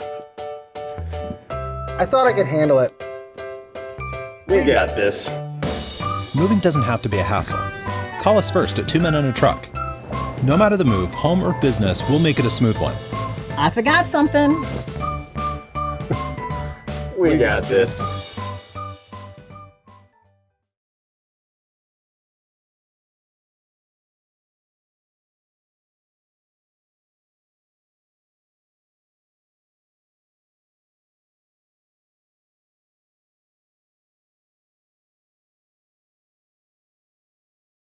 Buick GMC, a proud partner of the Hendrick Automotive Group. 2019 GMC Sierra 1500 trucks up to $50,000 off MSRP. Plus, get a 20-quart Orca cooler when you buy any new GMC truck. We are professional grade on Capitol Circle Northeast under the giant American flag. Or shop DaleJuniorGMC.com. Cooler valued at $199. Not all vehicles will qualify for maximum discount. Must finance with GM Financial plus tax, title, license, dealer installed options, and dealer admin charge. See dealer for details. Pickens Tree Service has over 25 years of experience in cutting down trees and removing stumps in the Tallahassee area. While you may appreciate the beauty of foliage on your property, certain trees may pose a health risk to the owners. Pickens Tree Service will help you identify these potential issues and take preventative measures to remove the risk along with the tree. Just give them a call for a free estimate at 850-590-1833. That's 850-590-1833. Pickens Tree Service, Tallahassee, Thomasville, Quincy, Crawfordville, and surrounding areas. We all want more energy, more strength, more results. Well, welcome to Orange Theory Fitness as you take a step towards feeling more alive today. Backed by science, Orange Theory's heart rate monitored workout is scientifically designed to keep heart rates in a target zone, spiking metabolism and increasing energy. Orange Theory Fitness is a one-of-a-kind group personal training workout resulting in more energy, visible toning, and extra calorie burn for up to 36 hours. Experience a more vibrant life today with Orange Theory Fitness. To find out more, go to orangetheoryfitness.com. Come visit the new and exciting Hangar 38. This amazing place is for everyone listening right now. Practice your bowling skills, compete, and have fun. Whether you're a newbie, an all-star, or a beer frame champion, no matter how you roll, you'll find the best place to bowl is at Hangar 38. Hangar 38 is home to over 75 arcade games, so they're sure to have something for everyone. Zeppelin's at Hangar 38 is a premier full-service restaurant and sports bar, and it's also your place for birthday parties and company outings. Tallahassee, what are you waiting for? Come on out to Zeppelin's Hangar 38, 6668 Thomasville Road behind Walgreens. In general, I'm a win-win guy. When I have to spend hours searching for the right part, it's lose-lose. It's time lost for me and lost time for my crew. That's why I order from Grainger. With product experts that have the answers to my toughest questions, an easy-to-use website to help me find the right product quickly, I can rely on Grainger to make getting supplies for my business as simple and seamless as possible. When it comes to getting things done, it's a win-win when Grainger's got your back. Call clickgrainger.com or stop by to see for yourself. Grainger, for the ones who get it done. I give to you easy laundry service from my friends at Wash Around the Clock. Oh, buddy, this is a game changer. If you're like me, your life is hectic. Between work, school, your kids' sporting events and activities, well, it leaves you precious little time to kick back and take a load off. About the last thing you want to do is hours of laundry, but there it sits, staring at you, taunting. No more. That's right. More watching, less washing. Save hours of valuable time when you sign up not doing laundry with Easy Laundry service from Wash Around the Clock. Whether it's dry cleaning or just plain laundry, Wash Around the Clock's Easy Laundry service will pick up and deliver at your home or office. So sign up for free today at easylaundry.net, or you can give them a call, 850-597-9007. Again, sign up today at easylaundry.net. Oh, and by the way, I got you. Use promo code JCS20 and save 20%. That's promo code JCS20. You're saving 20% on your first order. That's easylaundry.net from Wash Around the Clock. Tallahassee Dodge Chrysler Jeep Ram is the Jeep headquarters of America. We've purchased over 100 Jeep Renegades, and they've all arrived and are on the lot for immediate delivery. 2018 Jeep Renegade Latitude with MSRP starting at $25,120. On sale now for $18,870. That's a savings of $6,250. A new Jeep starting at only $18,870. Those prices are unheard of and can only be found at your Jeep headquarters of America, Tallahassee Dodge Chrysler Jeep Ram. No other dealer can offer you this kind of savings. We buy in mass quantities and pass along the savings to you. 2018 Jeep Renegade Latitude starting at $18,870. Payments as low as $299 a month. On the corner of West Tennessee and Capitol Circle, where we're right on the corner and always right on the price. Check us out on the web at TallahasseeDCJ.com. All prices include rebates and incentives plus tax, title, and dealer fees. State number 18J605. Must finance through Chrysler Capital and qualify for all rebates and incentives. ESPN Radio Sports Center. I'm Christine Lisi. This is what you need to know. Seahawks defensive end Jaron Reed will be suspended the first 6 weeks of the season, stemming from a 2017 domestic violence assault investigation in which Reed was not charged. It's a major blow to Seattle's defensive line, which traded top pass rusher Frank Clark to Kansas City. Patriots receiver Julian Edelman expected to be out 3 weeks with an injured thumb, according to ESPN's Adam Schefter and Field Yates. That leaves New England without another star on offense when veterans report to training camp on Wednesday. Besides Edelman, Pats will also be without the retired Rob Gronkowski and the suspended Josh Gordon. In addition, running back Sony Michel and receiver Demaryius Thomas open up camp on the PUP list. Jets running back Le'Veon Bell, tired of hearing from critics that he's not focused on just football. He took to Instagram to fire back. Bell blasted those who tell him it should be all football all the time when it comes to him. Bell might have a point, but last season's holdout affects how his message is received, says Monday Night Football analyst Booger McFarland. You cannot expect the people that entertain us or the athletes to be on 24/7. Is he right? Absolutely. But it's the perception and reality. I think Le'Veon can't say it because people look at him in the situation he came in off of Pittsburgh. Hey, man, you kind of ruffled the feathers in Pittsburgh and got yourself ran out of town and moved on. Receiver Odell Beckham Jr. in a new GQ cover story said he felt disrespected by the Giants when they traded him to the Browns earlier this offseason, and that things got so bad for him at times the past few years he contemplated stepping away from the game. NBA Wizards GM Tommy Shepard told ESPN's Adrian Wojnarowski Washington will offer guard Bradley Beal a 3-year, $111 million max extension when he's eligible to sign one on Friday. Beal has until October 21st to sign.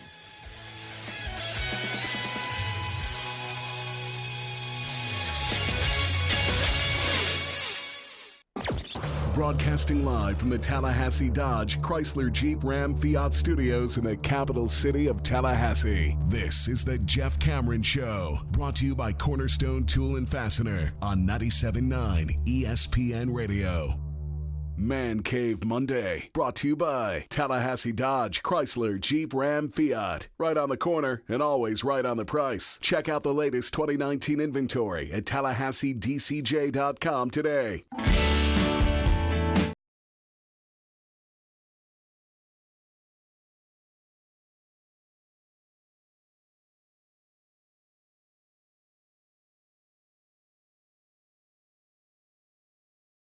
Going to Memphis to get out of town. Before we get to probables, hold on, wanted to check something. And as I did, I began to chuckle thinking about you in the back of an Uber in Baton Rouge. Oh, yeah. Got us from A to B. It did. I'm laughing at how many people weighed in on. I almost did too, but then I thought I don't want to be that guy. Alabama's won, 8-9 straight against LSU? Is that right? They're closing in on the Bohica, yes. Platinum. It ain't just a Bohica when we get up there, baby. A platinum Bohica. And so, I thought, okay, those are indeed really nice locker rooms. They tweeted out the locker rooms that LSU will now. 8 in a row, 10 of 12. Well, the problem is in 1, 2, 3 of those, they've been shut out, including 2 of the last 3. Yes, that's correct. So they haven't scored a touchdown. And when I was awake early this morning, perusing the internets, drinking my coffee, I saw where LSU proudly tweeted out that they had new locker rooms, state-of-the-art, best in all of college football. Look at these. Some teams have locker rooms, but then there's LSU's locker rooms, and I wanted to quote tweet, and how many touchdowns will they score against Alabama? So it's a 63-10 advantage for Alabama over LSU the last 3 seasons, and the last time that LSU scored 20 points on Alabama was November the 6th, 2010. They scored 24 points in a victory over the Tide. 24-21. They lost the next year while scoring. Oh, no, they won the next year while scoring a grand total of 9 points in overtime total. They got shut out the following year in the title game, 21-0. Then they scored 17, 17, 13, 16, 0, 10, and 0. Right. They've scored 20 or more points, on Alabama 2 times since the year 2008. So if it happens this year, that's really just a rarity. I mean, that's just hurtful. I mean, they're whatever they are, 25, 53, and 6. It's not really a rivalry.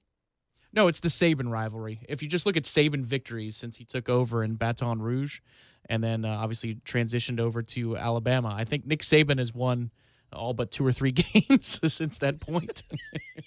I'm just doing a quick estimation, but that looks right. Yeah, I just thought about that man who was very proud of LSU, and Tom pointing out to him they weren't going to win again this year. It's LSU. That's correct. It's LSU 2000, 2001. It's Bama in 2002. It's LSU 03, 04, 05, 06, 07, which is, of course, Saban legacy because those are still his players that he had when he moved on to Miami. Right. And then it's Bama 08, 09. They did lose 2 in a row, 10, 11, and Alabama ever since. So it's been the Nick Saban rivalry. That's about what it is, and that's why those fans are torn when you speak to them about the rivalry and about Nick Saban, the person, because I had one man trash him and another man intervene in the midst of that and say, well, hold on, man. We would have never won a title if he hadn't come here. We should just be thankful he won us that title. Talk about conflicted. Yeah, it could be pointed out that Saban not only won him a title while he was there, he also won him one after he left because Les Miles wouldn't have won that title without Saban. That's what I'm. Whole series, that whole series since the turn of the century, the new millennia is the Saban series. It's true. Before we get to probables, I want to note something here.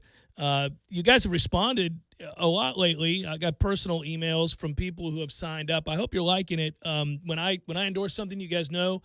I don't endorse things I don't use or like. I by and large, try to do my research. And when I got together with Orange Theory Fitness, I thought that could be a symbiotic relationship. Obviously, advertising goes 2 ways. I thought we could help them and they could help us. And so part of that has been me going, along with my wife, to Orange Theory, and I tell you about it. And I love it. I went again this morning. I went yesterday. I try not to miss. I go 4 to 5 times a week at least, and I'm in some of the best shape of my life. And I can relay that to you and tell you that with no regrets. That is absolutely true. And some of you have been curious. You wanted to know more about it. They're doing what's known as the Summer of More Life campaign right now. And so if you had ever thought about joining Orange Theory Fitness, it's the time to go. Talk to your friends who are members, and you can ask me questions. Please do. Feel free. Fire away. JCS at 979ESPNradio.com. And you'll get the lowest price they offer at Orange Theory Fitness. I was there this morning. They asked me to talk about it. I'm talking about it now. It is true. Right now, you get the lowest price they offer. If you and a friend join, you get somebody else to join in, they'll take like $100 off. It's amazing, all these different deals. You can go to their website to learn more. But I'm gonna learn all the facets of this promo and tell you more about it tomorrow.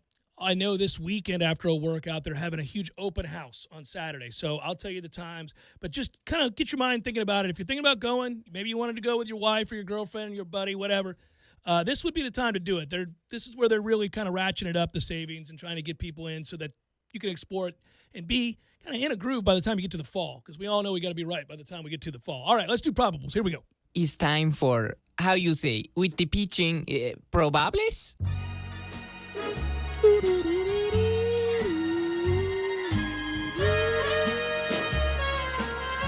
Bunch of games tonight. It's always good when we get the loaded slate. Did you watch any of the Hall of Fame inductions? I watched a lot of it, actually, last night with Clark. He wanted to watch it. Really? I thought it was bizarre. He wanted to watch. That's out of nowhere. Yeah, well, I was watching because I wanted to see Lee Smith. I know that sounds strange, but WGN as a kid, Lee Smith coming in throwing smoke. Wanted to see that. Edgar Martinez got in. I remember Mussina, obviously, with the Orioles and the Yankees and all that. But I wanted to go through, and as I was watching to see who was going to go first, obviously Mariano Rivera got to go last, which was great. Clark started asking me questions about